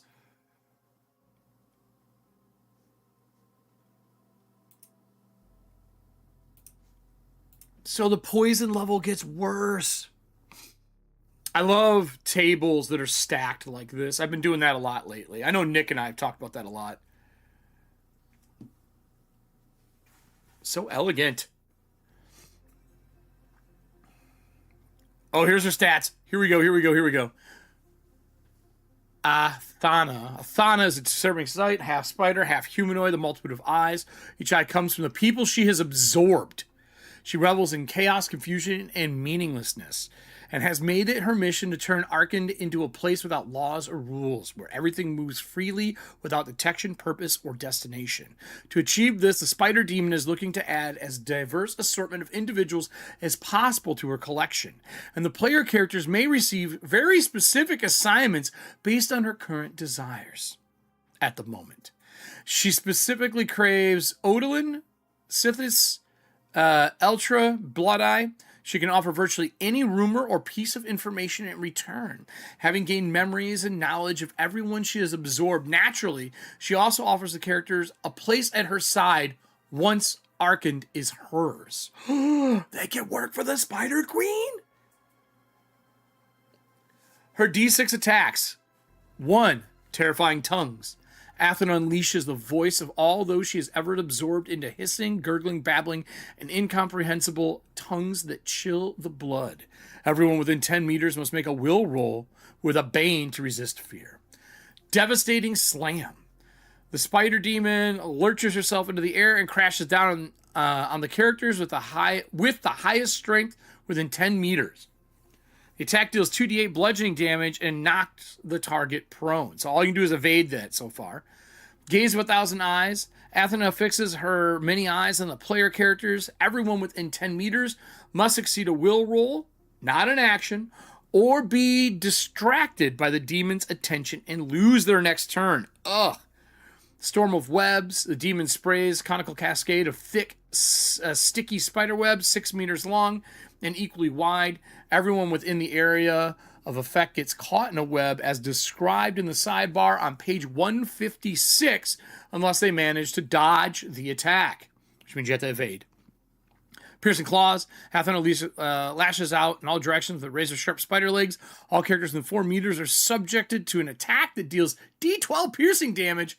The attack can be parried. And then Absorbing Embrace. Athena grabs a character with the lowest HP. She wraps her maw around the victim and starts absorbing them, dealing D10 slashing damage immediately, and another D10 at the start of each of her turns. She makes no other monster attacks while holding the victim. Escaping the demon's grasp requires a successful brawling roll with a bane. The character is reduced to 0 hit points while in her grip.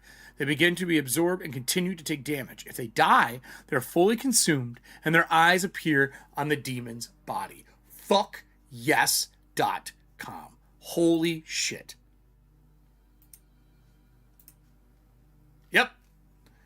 Yep.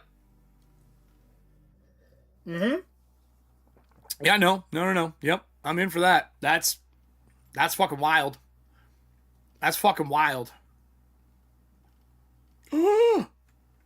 What is this? What is this? This looks like something straight out of Hellboy. Holy fuck.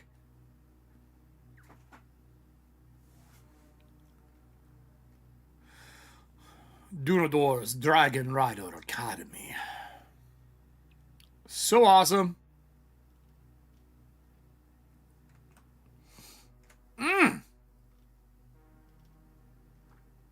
I adore this. All right, we're almost at the bottom, everyone. The afterword. Thank you for playing. Okay, let's test what you asked. Is this hyperlinked? Yes. The page numbers are hyperlinked. Ba-da-da. Alt, back arrow. Someone get Bruce Campbell on the line. Yeah, right? 100%. Look at this shit. They put a lot of the art in the back again. Aw. All right. This is outstanding. This is really, really, really good. Like, not kind of good. Really good. What time is it? 5:44? We can look through the Book of Magic. I got time still. It passes then. That's right, Dread. Hyperlink drink, baby. It passes. So, this is really cool. I'm super excited about the Book of Magic. I have been wanting this.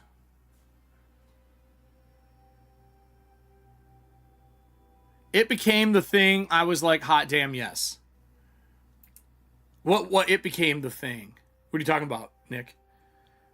Have you ran Dragonbane yet?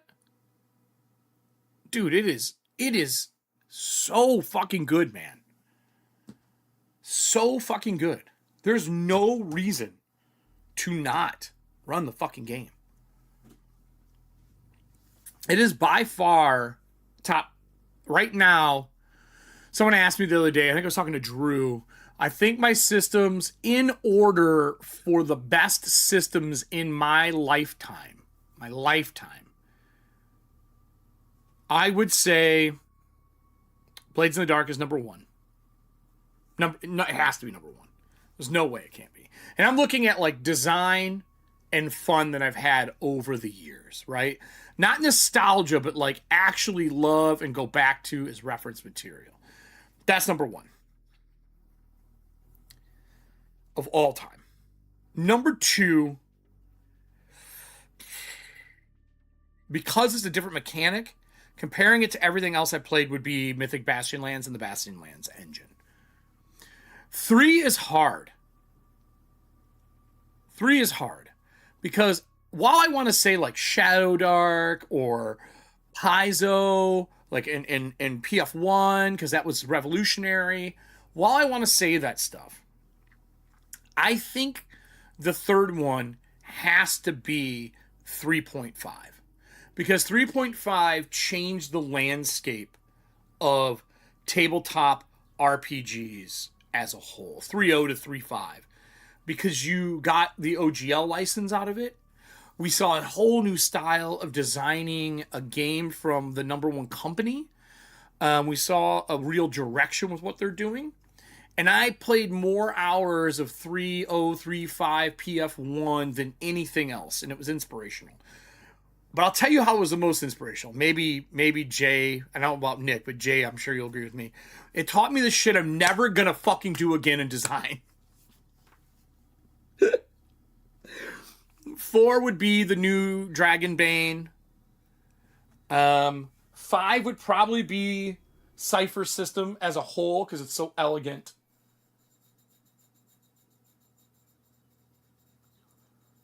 And I think 6 would be Year Zero with the Free League engine. Specifically Aliens. But yeah. I agree, Nick. That's a really good book. But the reason you want Book of Magic, they updated the spells that are in the core book, right? So we're going to get all of these books redone. All of these books redone. Oh my God, yes. To which one? The 3.5 and what not to fucking do, because we designed around it for years and we realized how much fucking work it is and it didn't make better games. That part of it? Is that the part you're talking about? The 3.5 was so cumbersome that writing a one character was an afternoon of work when I can write an entire thing of characters in here and get into the things that matter and not the stats? Is that what you mean? Is that what you're fucking talking about?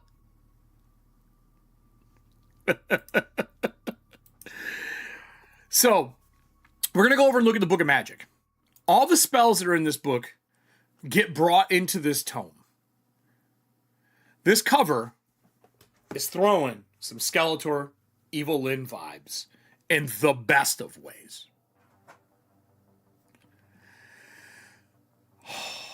This is a source book, okay, everybody? This is a mechanic book. The flood of words, you got it, man. It sure fucking was. This book takes all of the spells in here for general, elemental, animist, mentalist, and puts it in one book. And then adds so many others. My party is going to be super excited about this. They do reuse their, you know what? I will say Free League reuses art a lot, but I'm never mad about it. Because the art is so unique, I'm never mad. I am going to stand, though. I'm tired of sitting. I'm never mad. I'm never pissed off that they redo and reuse art. In a lot of games and a lot of things, I'd be pissed off. But I'm fine with it in this for some reason. I tend to enjoy that they do it. Yeah, dude. Yeah, a female female Skeletor, the Black Panther. Yeah, you got it. All right, baby. Let's talk for a minute here. Let's talk. This book is a Mancer's playground. Well, a mage is what it's called in Dragonbane, but a Mancer in a Thauntia. It is their playground in the absolute best of ways.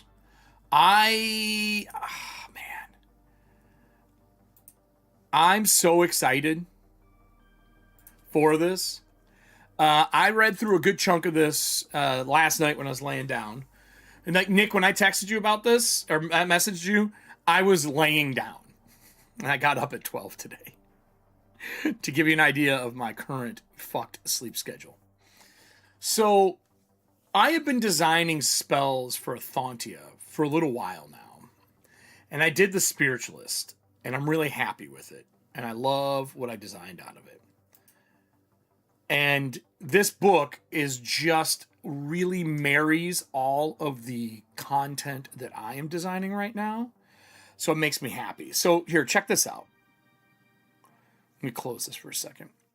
So in Thauntia, if anyone's been doing work in Google Docs lately, they added tabs. In my May pass through 1.8, I put everything into tab form, right? And in tab forms, when you click into one, if you click it twice, it automatically puts your table of contents here, right? And I have, if you go back to the world view, table of contents up here. These go to the separate areas in case someone wants to click these and go to them, because you can still embed them, and I wanted that. It also has my updates and what I've done over the years on it since I put it to Dragonbane. And then you get into the world overview, the timeline, all the things you would kind of expect. But on your phone is when this new doc style, and I write in Mem and then bring things over into here to do rough layout for easier for people to consume and read. It's a step that normally I wouldn't do if I was going to publishing. I wouldn't do the formatting level, but since this is a living document, a living project, I wanted to make sure that I give, people something to look at. But when you are in your phone version of this, right, you can see on the bottom you could click through the tabs. And then you could click it to add new ones and stuff, but like you can literally just click professions and you can scroll through them as well. I wanted to give people an easy way to navigate on their phone. And that's what really sold me on redoing this into what you see here. So if we go to professions, and we double click it, you'll see I have the binder, which is the one that's I've been working on, but the priest gives us our, what do I want to call it? It gives us our new spellcasting for Mancers. I needed something for the true faith.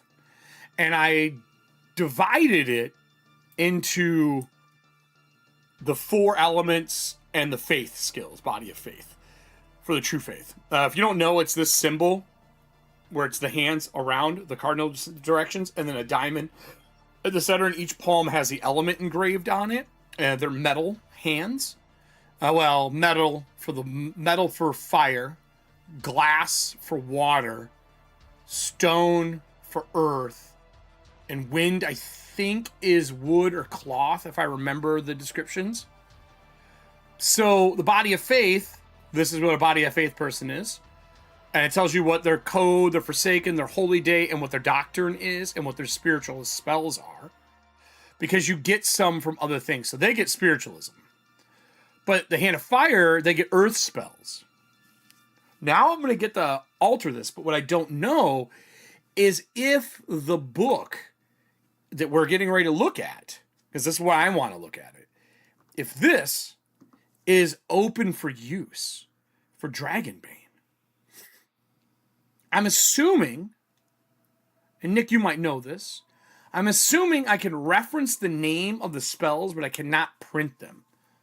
So I could say the name of spells that you can take from other books, correct? But I can't, I'm probably not able to reprint them, which I don't want to. So anyway, the introduction, general magic, animism, demonology is in here, elementalism, harmonism, illusionism, mentalism, but we ain't done, boys and girls, necromancy, symbolism, witchcraft, alchemy, enchanting, and dracomancy. Enchanting actually gives you the rules for making fucking magical items, and they are good. They are good. But the coolest thing they did in here, we'll scroll through. I'm going to kind of get my highlighter out here. Where was it? I was under form before. Let me just do this. We're going to do comment, and we're going to do this. There we go. We're going to scroll through it. Thank you, Serving Hands. I'm glad you like the tabs. I think that really helps a ton. Oh, new art piece. I would love all these trade dress pieces to use if I run this somewhere. Whole preface on why they did this and what's going on, right? That little story behind it. They talk about archmages in this and who they are. They talk about how to use the book. They talk about the revised spells, and I think this here... No, I must have fucked this up. Typewriter, text box, pencil, eraser, drawing, summarize, export. There's so many tools in this that I don't know. Let's do tool select. This whole section, when someone makes a book, this is what they should do if they edit stuff. And we saw Paizo technically do this as well. Right? Maybe View has it? Can I pull the form up? Was it form? Tools? What the fuck was it? That's advanced search shit. I don't want that. Huh. I don't know how I pulled it up last time. I'll have to find it later. But anyway, they go through and they break down this section. Here we go. I thought I had, is it accessibility? Email, no. I need to learn this anyway. Text viewer, visual mode, reverse. Is it under file? No. It's not our file.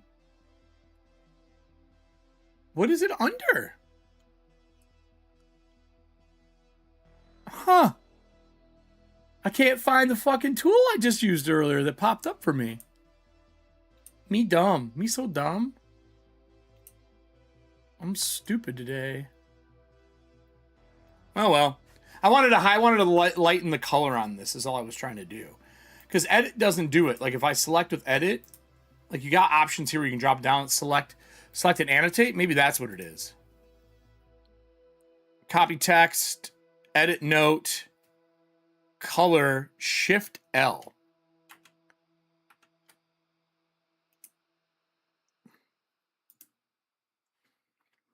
Reply, delete, open, all pop-ups, properties. Oh, well, this is it here. I can just do it here. That's not what I was looking for, but sweet.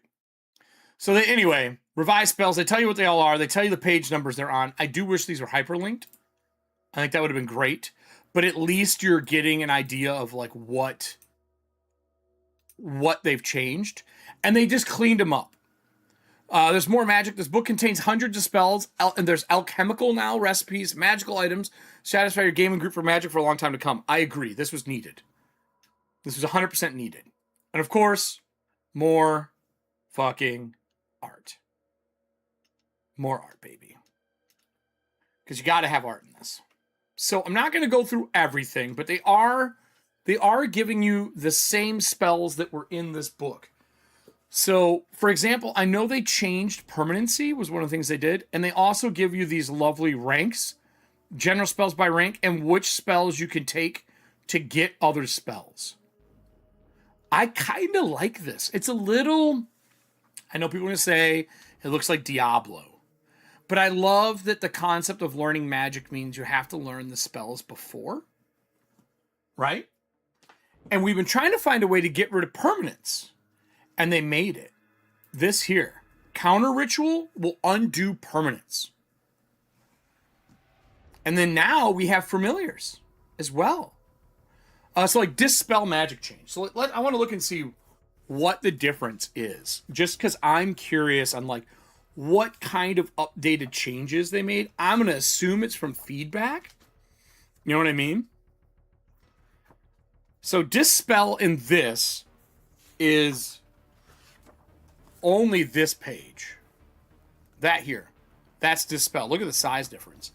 This one says you cancel ongoing spells or lower of equal power level. Dispel can also be used to end other magical effects if the adventure or the GM allows it. Now it says you can cancel an ongoing spell of lower or equal power level, including Protector. To dispel a ritual takes a stretch of time.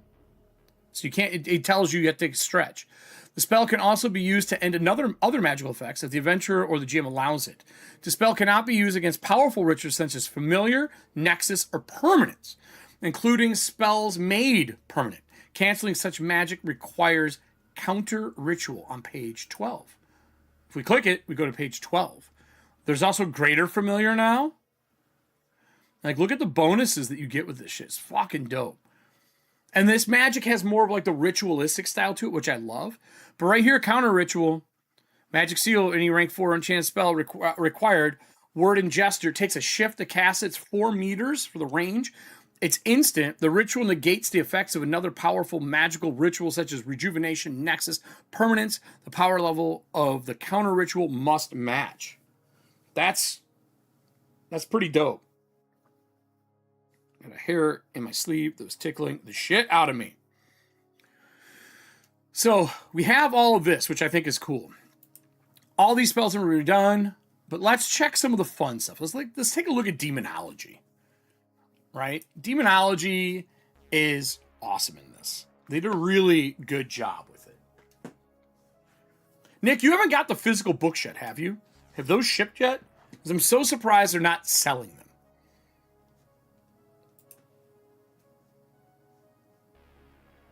So surprised.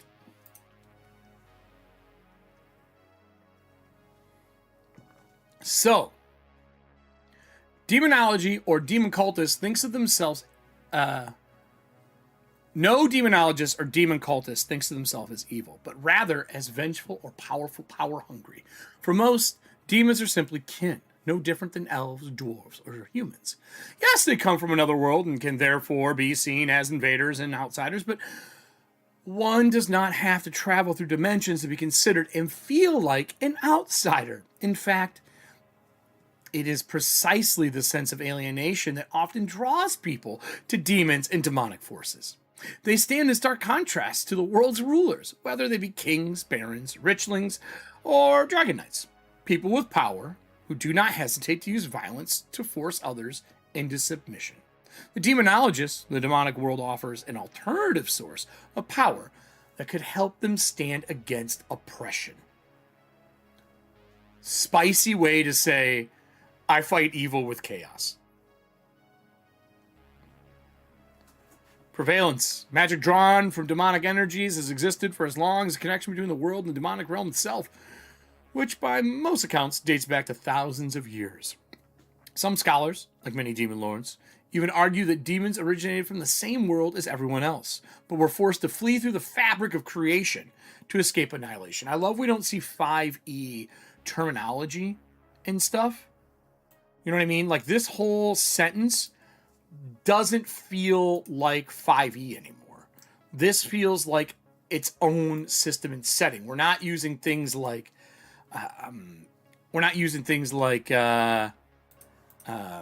what's the word I'm looking for? Planes and stuff like that. That's why I use realms in my setting, different realms, instead of planes, because I thought it was kind of cool. I like the concept of going through the veil to a new realm. And it feels more mystical and unknown. Very rare for elves, mallards, and halflings to be drawn to the power of demonology, perhaps because they are raised to view demons as the embodiment of all evil. So you can see they got different familiars. They can get a spider, a bat. They can get a bat. Well, we know who our favorite's going to be now. It's going to be this one. It's going to be Bat Boy. We get bats now. Right? Bat is a 16 movement, 4 HP, bite, skill level 12, damage D4, awareness 16, evade 10.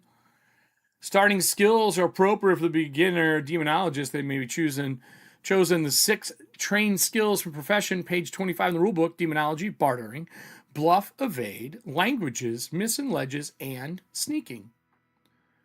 Studying demonology, and then ranks. Once you gain the trust of willing teacher, it often turns out that they're more happy to share enthusiasm and knowledge. Here's my favorite piece. Remember how I was doing the 13 people for their keepers to gain power? Look at how they do the ranks and stuff in here to get the demonic packs.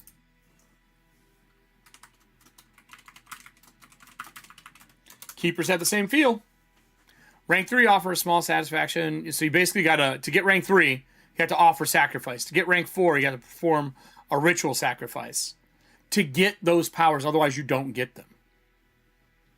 Love it. It's story driven. It's story driven to get those higher level powers. It's fucking great. They have their own demon lords, cantrips in 5e. Summon Tweeg. Uh-oh. It said disconnected. Are we back?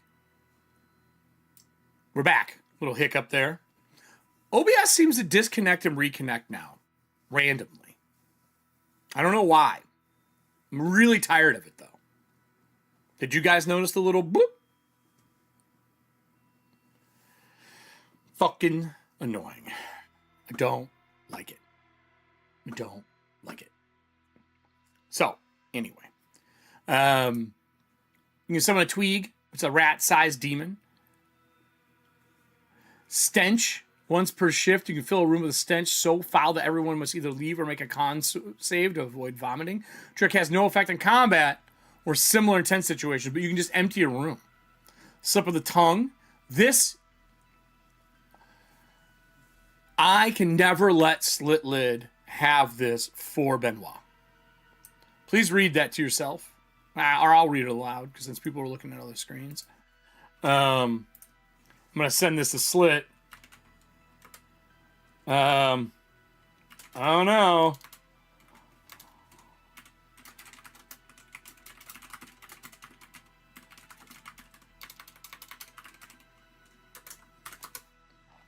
This demonology trick.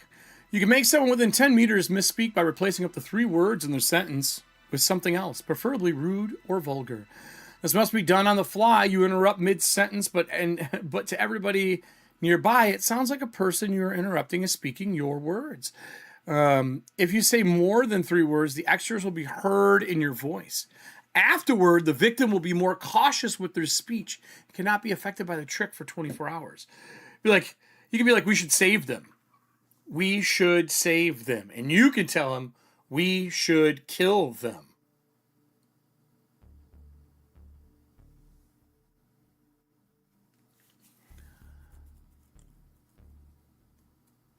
Awesome. Rank spells.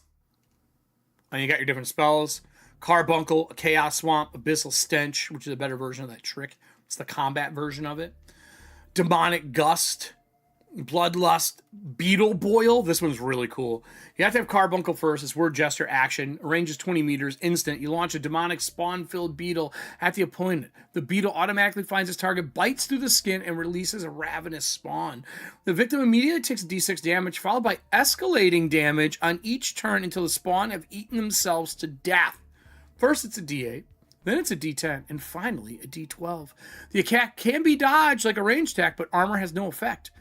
And the effect continues even if you're incapacitated, so it keeps eating you. The power level determines when the spawn die. At the second damage roll at power level 1, at the third at power level 2, at the fourth at power level 3. The spell has no effect on demons or undead. Here's a beetle. It hits them. It eats into them. So if it's a rank 2, right now, so you power level 1, you cast it. Costs you, I think, 3 points for power level 1, I think is how it goes. Hold on here.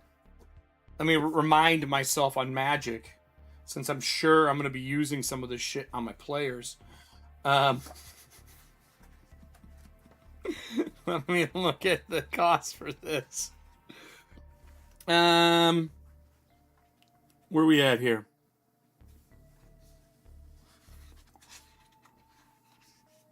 Let's see. What is the power level of the spell indicates how much power you charge it with. The power level ranges from 1 to 3. Casting a spell costs 2 willpower per power level. 2 per power level. And magic tricks always cost 1 WP. So you'd be like 2, 4, 6. 6 power. You spend it no matter what, you roll, and now you have something that if they don't dodge it, is going to do a D8, a D6, a D8, a D10, a D12, and eat through your guts. That person's going to die. I fucking love it. Chaos Mire, Demon Face, Dimensional Slip, Beetle's Swarm, Gutworm, another one of those weird ones. But it's a will save. You make a word, you make a worm inside their gut and it eats its way out.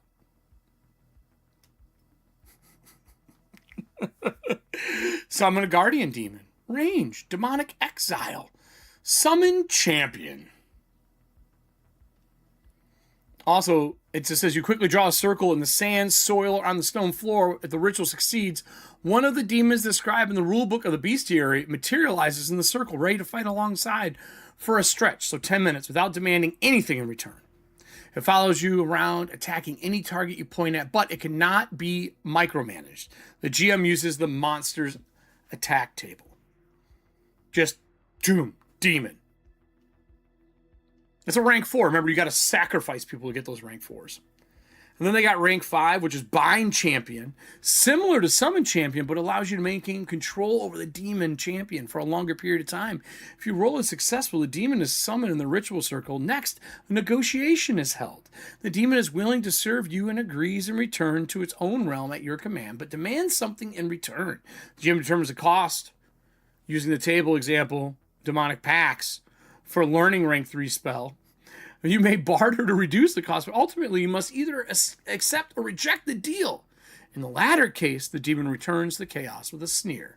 If you accept, the demon becomes your obedient servant for a number of days equal to the power level.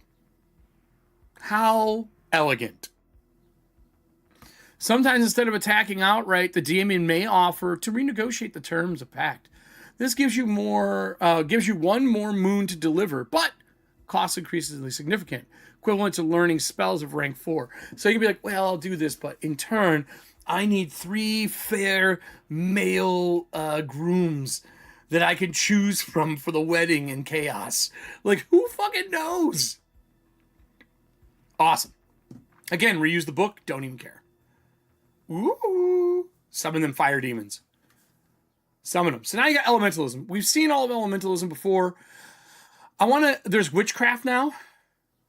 Also, anyone wants to play a witch? That's in here now. You can study it. There's types. They also have their own witches. They also have their own witchcraft by ranks, which witchcraft is perfect for Athontia. So I can see this fit really well within the confines of my setting.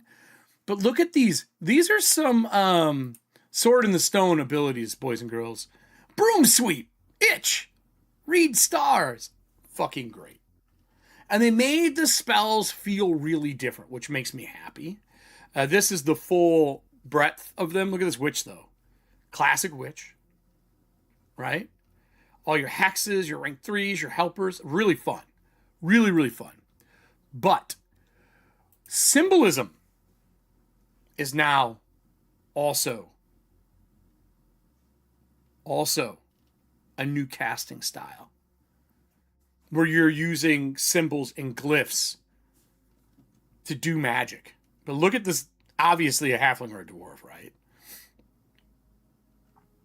And they have your symbol masters, seeing a symbol, how it works, the large symbols, and then their thing for them. But they have like Fire Scribe, Hesitation, Lure, Shield Rune, Portal Scroll, Portal Runes, Petrify Runes. Really fun if you want to do runic magic.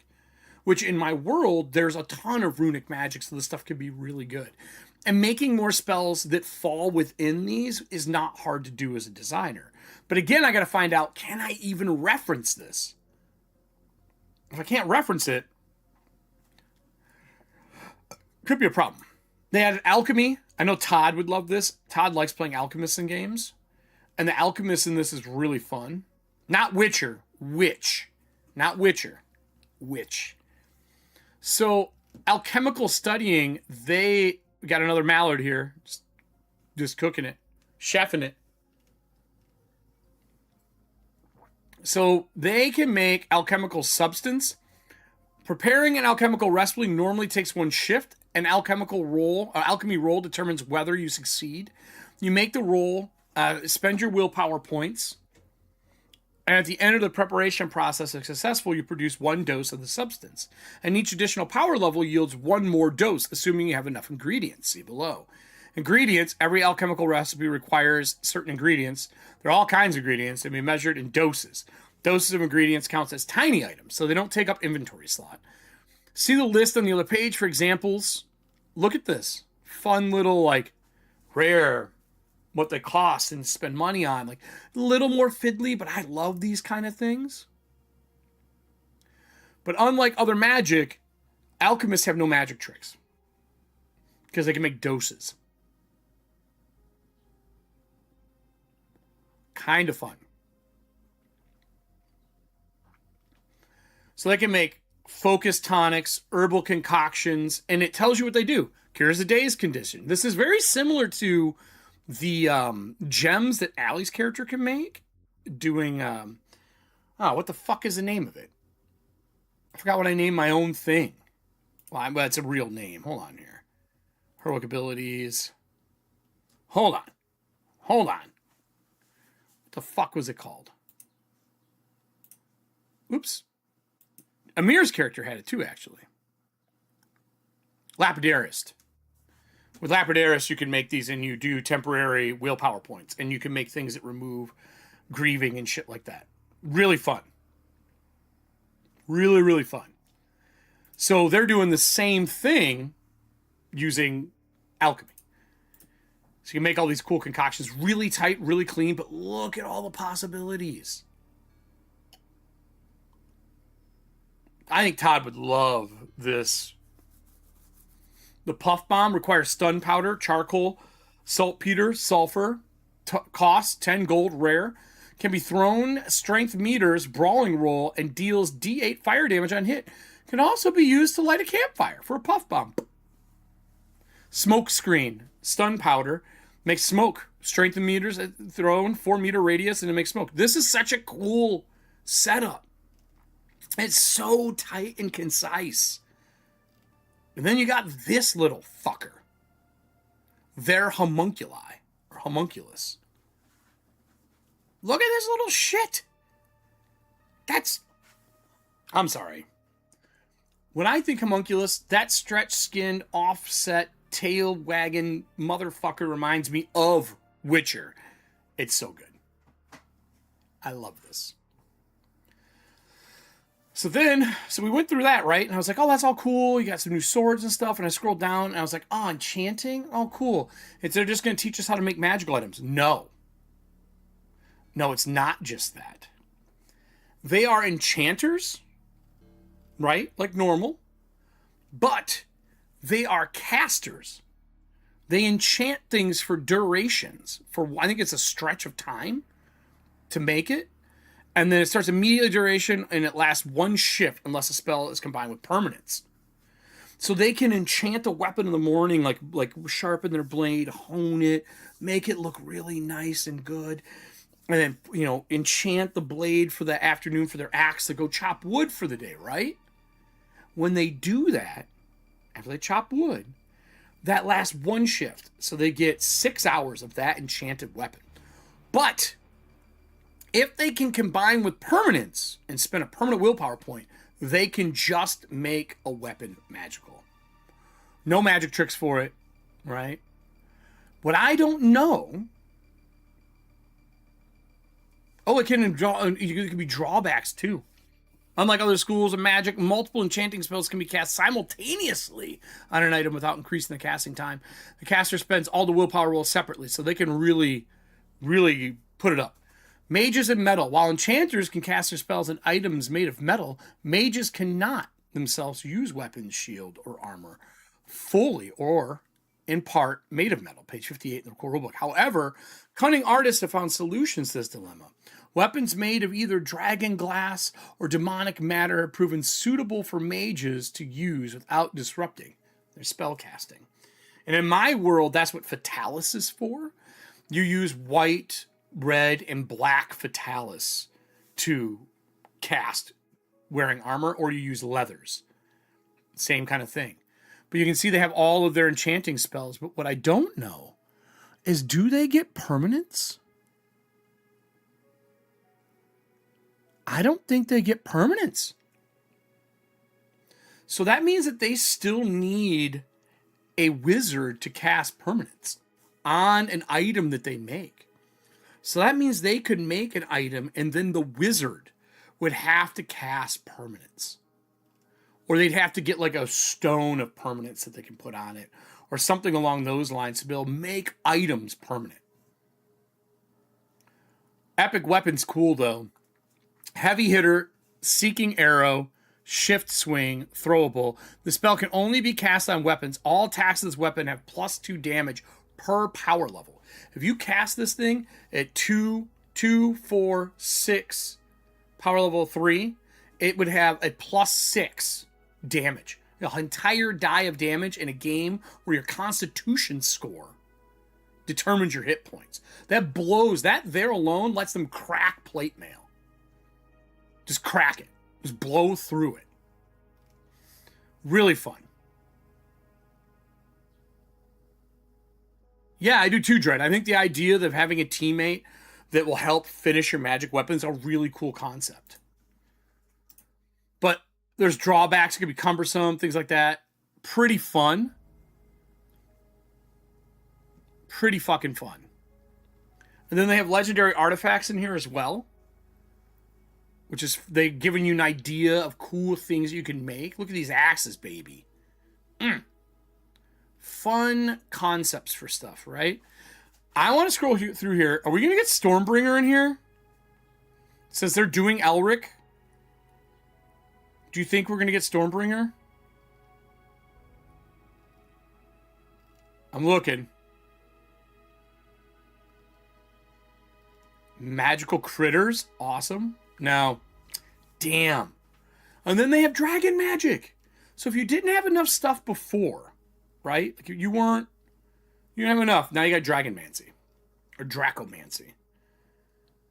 And they have their own spell list as well. And their own spells as well. But it's very taxing. Casting a Dracomancy spell costs 3 times the normal amount of WP. That is 6 willpower per power level.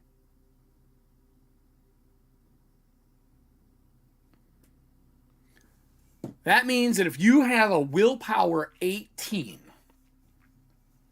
which means you either have wisdom of 18, or you have some bonus traits that give you +2 willpower points. That means it would cost you all 18 points in an entire shift to cast these spells. These are like epic level magic. And it's elegant. Command, like Astral Form. Rank 6. Any rank 5 spell. Doesn't matter what it is. Requirement word. Casting time action. Range personal. Duration shift. Project your mind out of your physical body in an astral form. You move freely through the air of solid matter with a movement rate of 20 meters per round. Double if dashing. Each power level beyond the first doubles your speed. Your astral self can see, hear, and pass through all materials except metal, but cannot interact with or communicate. Physical body remains unconscious for the duration, though you are vaguely aware what happens to it and can return to it as an action. If your physical body is killed while you're in astral form, you become a ghost. Clean. Dragon form. Awesome. Create. Permanently conjure an inanimate object of your choice out of thin air. Boom. I don't know, man. I just... The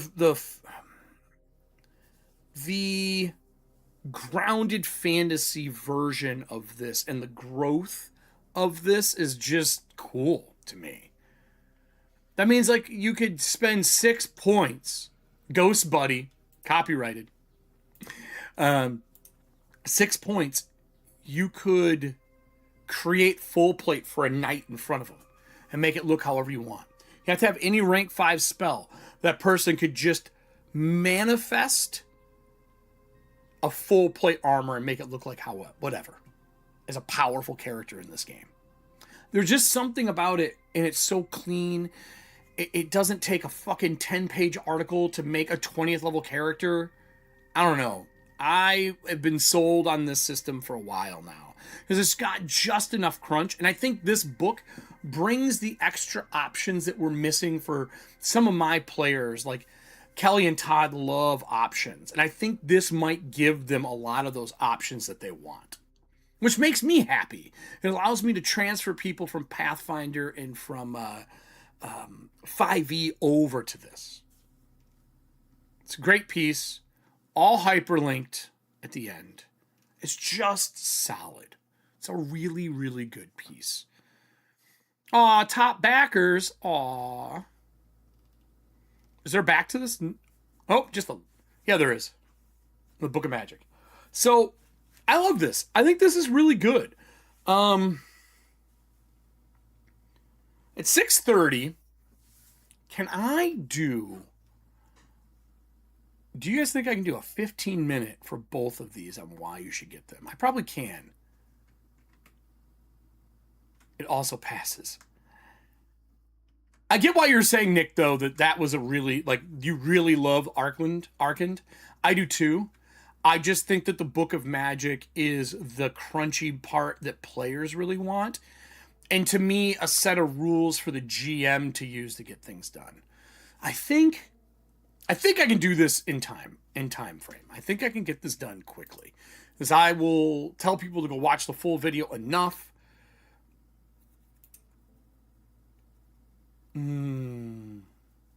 Yeah, okay. All right. Get myself in place here.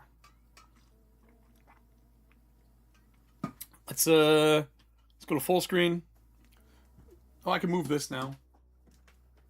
The lights are done for the day for the spider. All right. I love the tongue sticking out. It makes me laugh. Let me pause this. Let's go back to... We want corpse talk.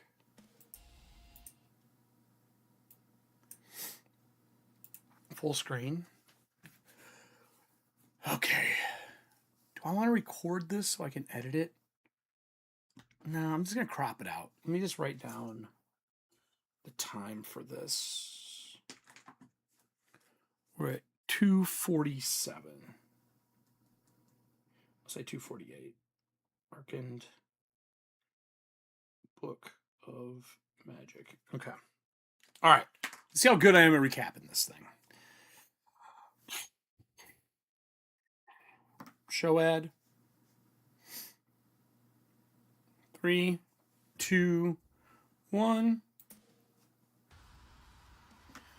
Hey everybody, we just finished a live show going over the 2 Free League products for Dragonbane, Arkand, their campaign setting, or I should say, a city setting, and the Book of Magic, which, by the way, if you don't know, replaces all the magic that's in here with so much more and updates some of the spells so that they work in tandem with everything else they give us. First I want to say thank you to Nick for putting these in for me to be able to review, and you know who you are. This is something I've been looking forward to for a while. My setting with Thontia uses the Dragonbane setting and the license agreement that they've given out. I've been waiting for more magic so that I can make sure what I'm doing mirrors their style, and I'm pretty happy. I feel like I nailed it, but man, there's a lot in these things. So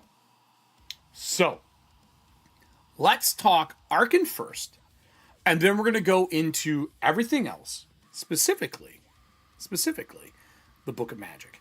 If you want the full version of this, I'll remind you right here at the top of the video. Down below, there'll be a link to the live show. It's a very long 2-hour and 46-minute show where you can go through and check out everything we've done. But for today, let's just get some bats on the screen, and let's go check this out. So, Dragonbane is one of my favorite settings. The Book of Arkand and the City of Waves and Flame is their setting piece made after a gentleman who, I think he said he made one of the adventures inside the core rulebook. There's a gorgeous map. This is the cut apart version, but we do have the full version here as well. It's got a nice curvature to it, stair-stepped up through this mountain range for Arkand. This is a privateer pirate city, is how I would explain it. But they nailed the feel of Dragonbane. It is hyperlink for all those who know they need a drink after me saying hyperlink. You can see the contents in here and what there is. The City of Wave and Flames, it gives you a good background. There's also adventures and how to do it. There's a full adventure in here as well to bring people in, which is the Song of the Manticore.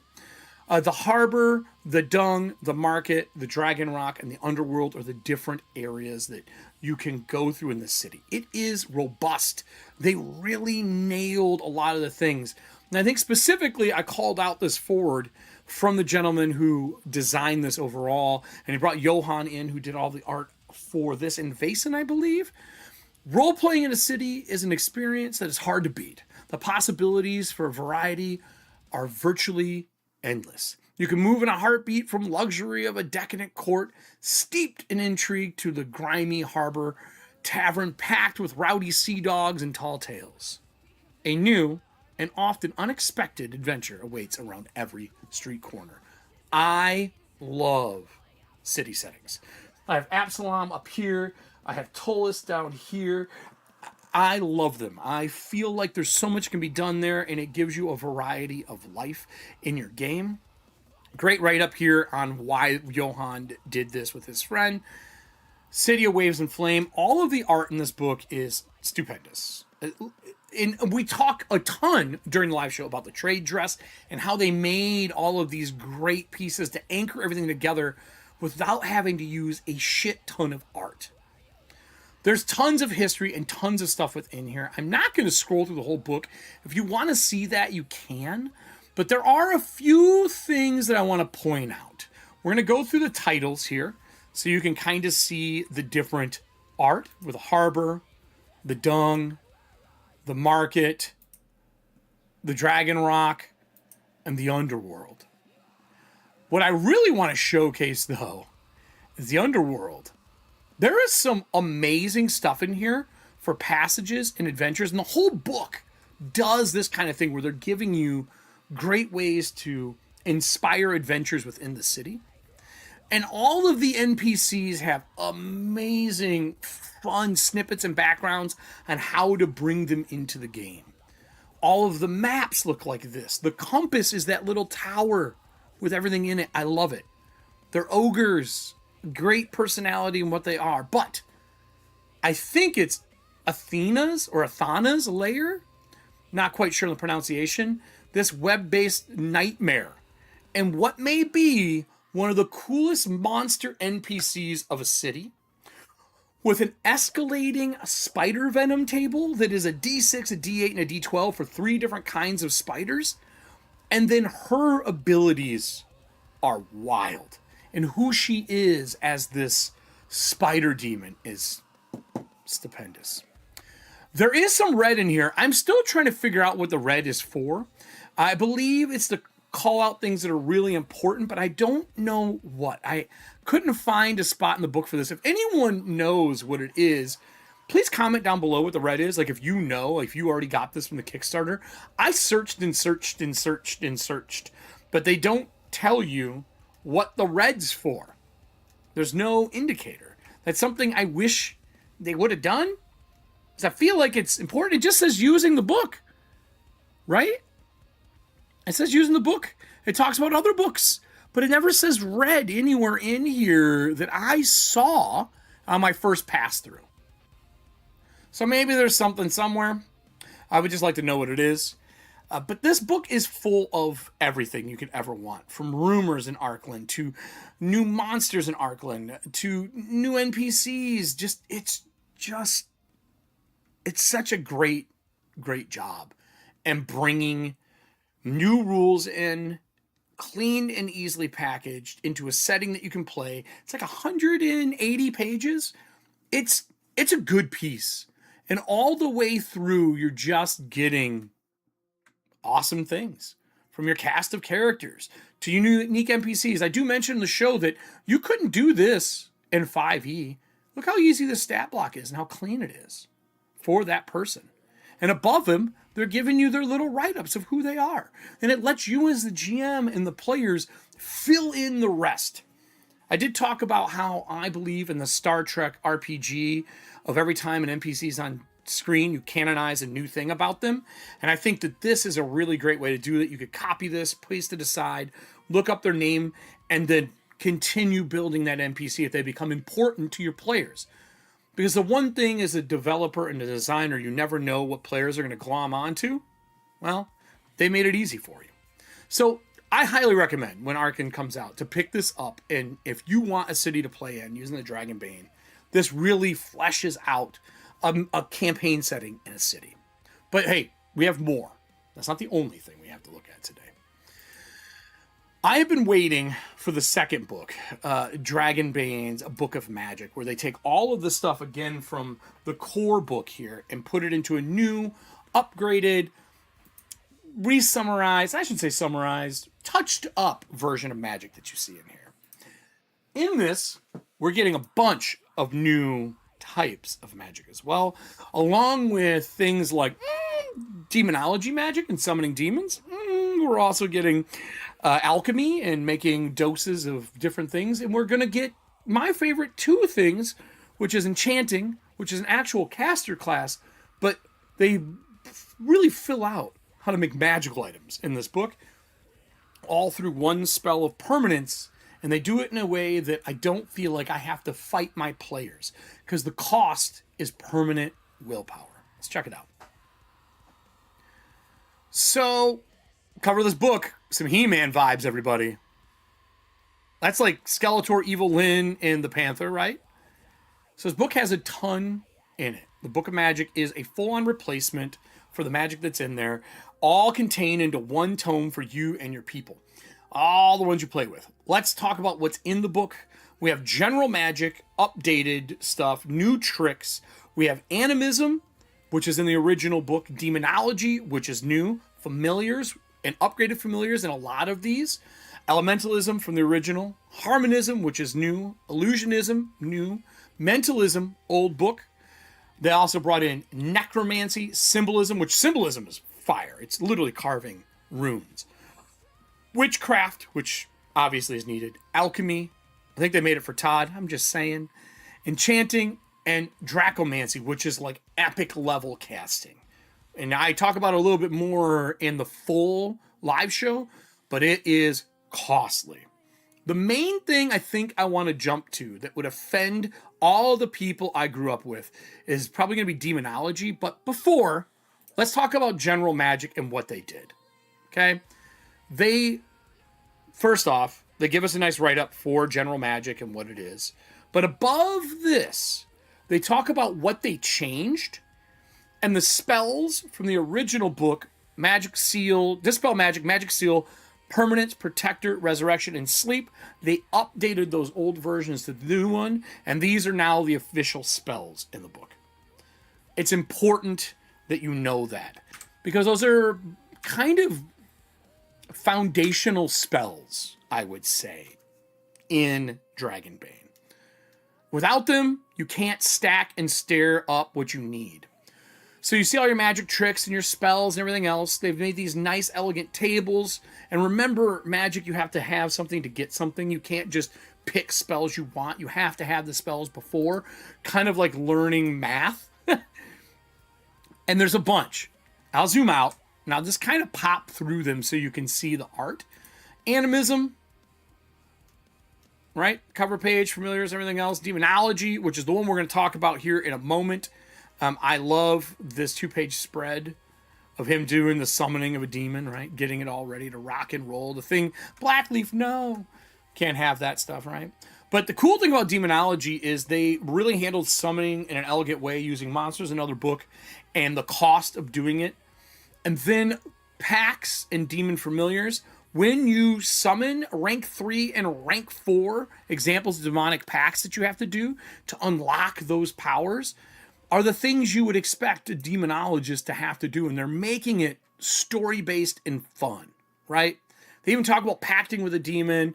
You can learn rank 3, 4, and 5 spells by making a pact with the demon. In fact, a pact with the demon lord is pretty much the only way you can have access to the highest rank spells. And they talk about the things you'd have to do it. They also talk about how demonologists don't think they're evil.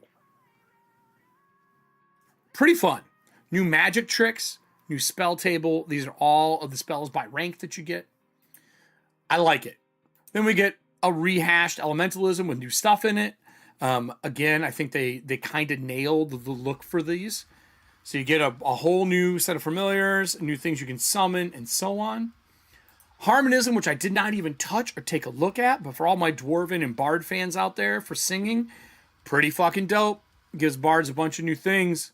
Illusionism, one of my favorite kinds of casters, making specters and illusions is really fun for me. There's something about the power of illusions in games. Mentalism we had in the old book, but necromancy, baby. Necromancy is brand new. You can see up above, we'll scroll up to the crazy demon or skeletal horde army and what they're doing. And if we pop this open and we go to spells, you can see all the fun things they have in here, like Cadaver Stench, Fright, Speak with Dead, Pain, Rigor Mortis, Undead Aura, and you can see how they stack together.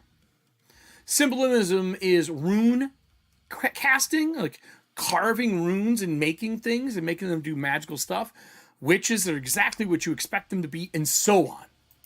Alchemy, I will say alchemy and dracomancy and enchanting, these are the big changes. These change the formulaic way that magic works. And we talked a lot about mallards during the live show. There are no, at all, magic tricks for alchemy. and you get doses, and there's an ingredient table that you buy. So this is for your players that like a little more crunch and munch, but unlike some other games have done it, they gave you a very simple way to handle it, how to find supplies, what they cost, and so on. And all of these items are tiny, so they don't take inventory slots. But there's no magic tricks, and you get recipes, and every power level makes a separate or an extra dose. So, for example, if you spend your 4 points on Focus Tonic, you're going to make 2 doses, and it cures the dazed condition. It's pretty fun. I actually really like it a lot. And then we get into enchanting. Everybody, enchanting, look, we should talk for a second. The thing that was missing from Dragonbane for 5e players when I talked to them, there's 2 things. One of them, Sly Flourish, really nailed. And the other one I've thought about. There's no magical items. The GM was just making shit up constantly. Well, this helps you not only make magical items. The enchanter can enchant magic items that last a shift. Takes them a stretch, lasts a shift, and you can hand it off, and a person can use it. It costs a lot of magic. The willpower. But they also, with 1 spell of permanency and spending permanent willpower, you can enchant those weapons to be permanent. They even have drawbacks in the book to help make it. I also think this is something that's missing from Shadow Dark. I assume we're going to get that coming up as well. But it's simple, clean, and it's something the players can do without hounding their GM on how does it work. They even have rules on destroying magical items and how that functions, and that when they're destroyed, you can get things. They also talk about how to undo permanency with a ritual spell. And there's tons of stuff in here, from like resonant plate to heroism to epic weapon, where it gives it tons of extra damage to what's going on. It's awesome. This part is, I think, what was missing. And Sly Flourish talked about how it doesn't feel heroic because you waste your turn using evade. And all you got to do is take the 1 heroic ability, which lets you spend willpower points to evade for free, and it brings that 5e level back in. The other thing I'm trying to do is give out more talents to my players to make them feel like they have other things they can do. So instead of leveling, getting talents is what does that. This game and this ability to have magical items helps with this a shit ton. So, in here, you can see all these heroism pieces and what they do. It's pretty fun. Like enchant weapon. Bane weapon or dread weapon is required. It's a rank 3. The spell can only be cast on weapons, shields, and quivers. When attacking or parrying with a weapon or shield or arrows from a quiver, result of 1 or 2 on the attack roll counts as rolling a dragon. This applies the result of 1, 2, and 3 at power level 2, or 1, 2, 3, and 4 at power level 3. So for 6 points, you can make a weapon crit. In our game, Lights and Blights for Athantia. Check out my Patreon if you want to know more about my setting. But you can 1 through 4 get a light and crit instead of on a 1. It'll last a shift for 6 willpower points. So you could take a stretch, enchant it, take a round action, recover some willpower, hopefully get it all back, and keep rocking. Such a fun way to make something matter, make those enchanted weapons that we've seen in all of the iconic fantasy novels to TV to movies that we've watched. They even added drawbacks into it, which is super cool. They give us some legendary artifacts to give us ideas on how things work. But what I want to talk about to kind of close out this section and then give my kind of an overall review is Dracomancy is the epic level casting of things. And I want to point out a very important piece. And this is probably how my true magic's going to work. Using Dracomancy, everybody. Dracomancy is extremely taxing for a user. Casting a Dracomantic spell therefore costs 3 times the normal amount of willpower. That is 6 WP per power level. You better have high will or some people you can sacrifice for willpower, or have other people donate willpower when it's being cast. Like Astral Form, Dragon Command Dragon. These are big spells that you can cast. So that means that and you have to have rank 5 spells for this shit. This is a rank 6. This is that magic beyond normal. For example, the one I talked about during the live show was Create.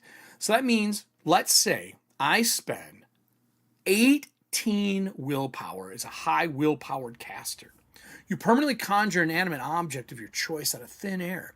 You can create weapons and tools, but only general items. For instance, you cannot create a key for a specific lock. You cannot create gems, precious metals, copper, silver, or gold, or other items of purely monetary value. Power level determines the maximum size of the object. You can conjure a normal object at level 1, large at 2, huge at 3. Huge means you could use this to slowly create a fucking home, a tent, a shelter, a tower over days as you cast from magic. Such great things. Draconic Push, this is Skyrim. Just if anyone's wondering, this is a Skyrim power. Just saying. But look at all these fun things you can cast and what it gives you. This book gives you the things that I believe were missing to make people from other systems that played fantasy to come over. I really like this a lot. So let's talk about it. What do I think of Arkand and the Book of Magic? If you're playing Dragonbane at all, it's a requirement. I think you have to do it. The books aren't expensive. There's sales for Free League all the time.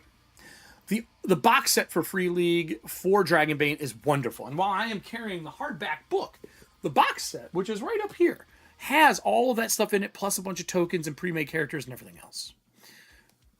I think that the Book of Magic, combined with the Bestiary in this, give you the same thing that you would get from D&D or Pathfinder. I think it also fills in the gap of crunch, but in such and I say this a lot, elegant way to make everyone happy about the product. This is a must, as a first look, but I am pretty devoted to Dragonbane because I have one setting in Patreon that I'm developing in it. Speaking of Patreon, let's give some thanks. I want to give some thanks to the people who make all this shit possible for me.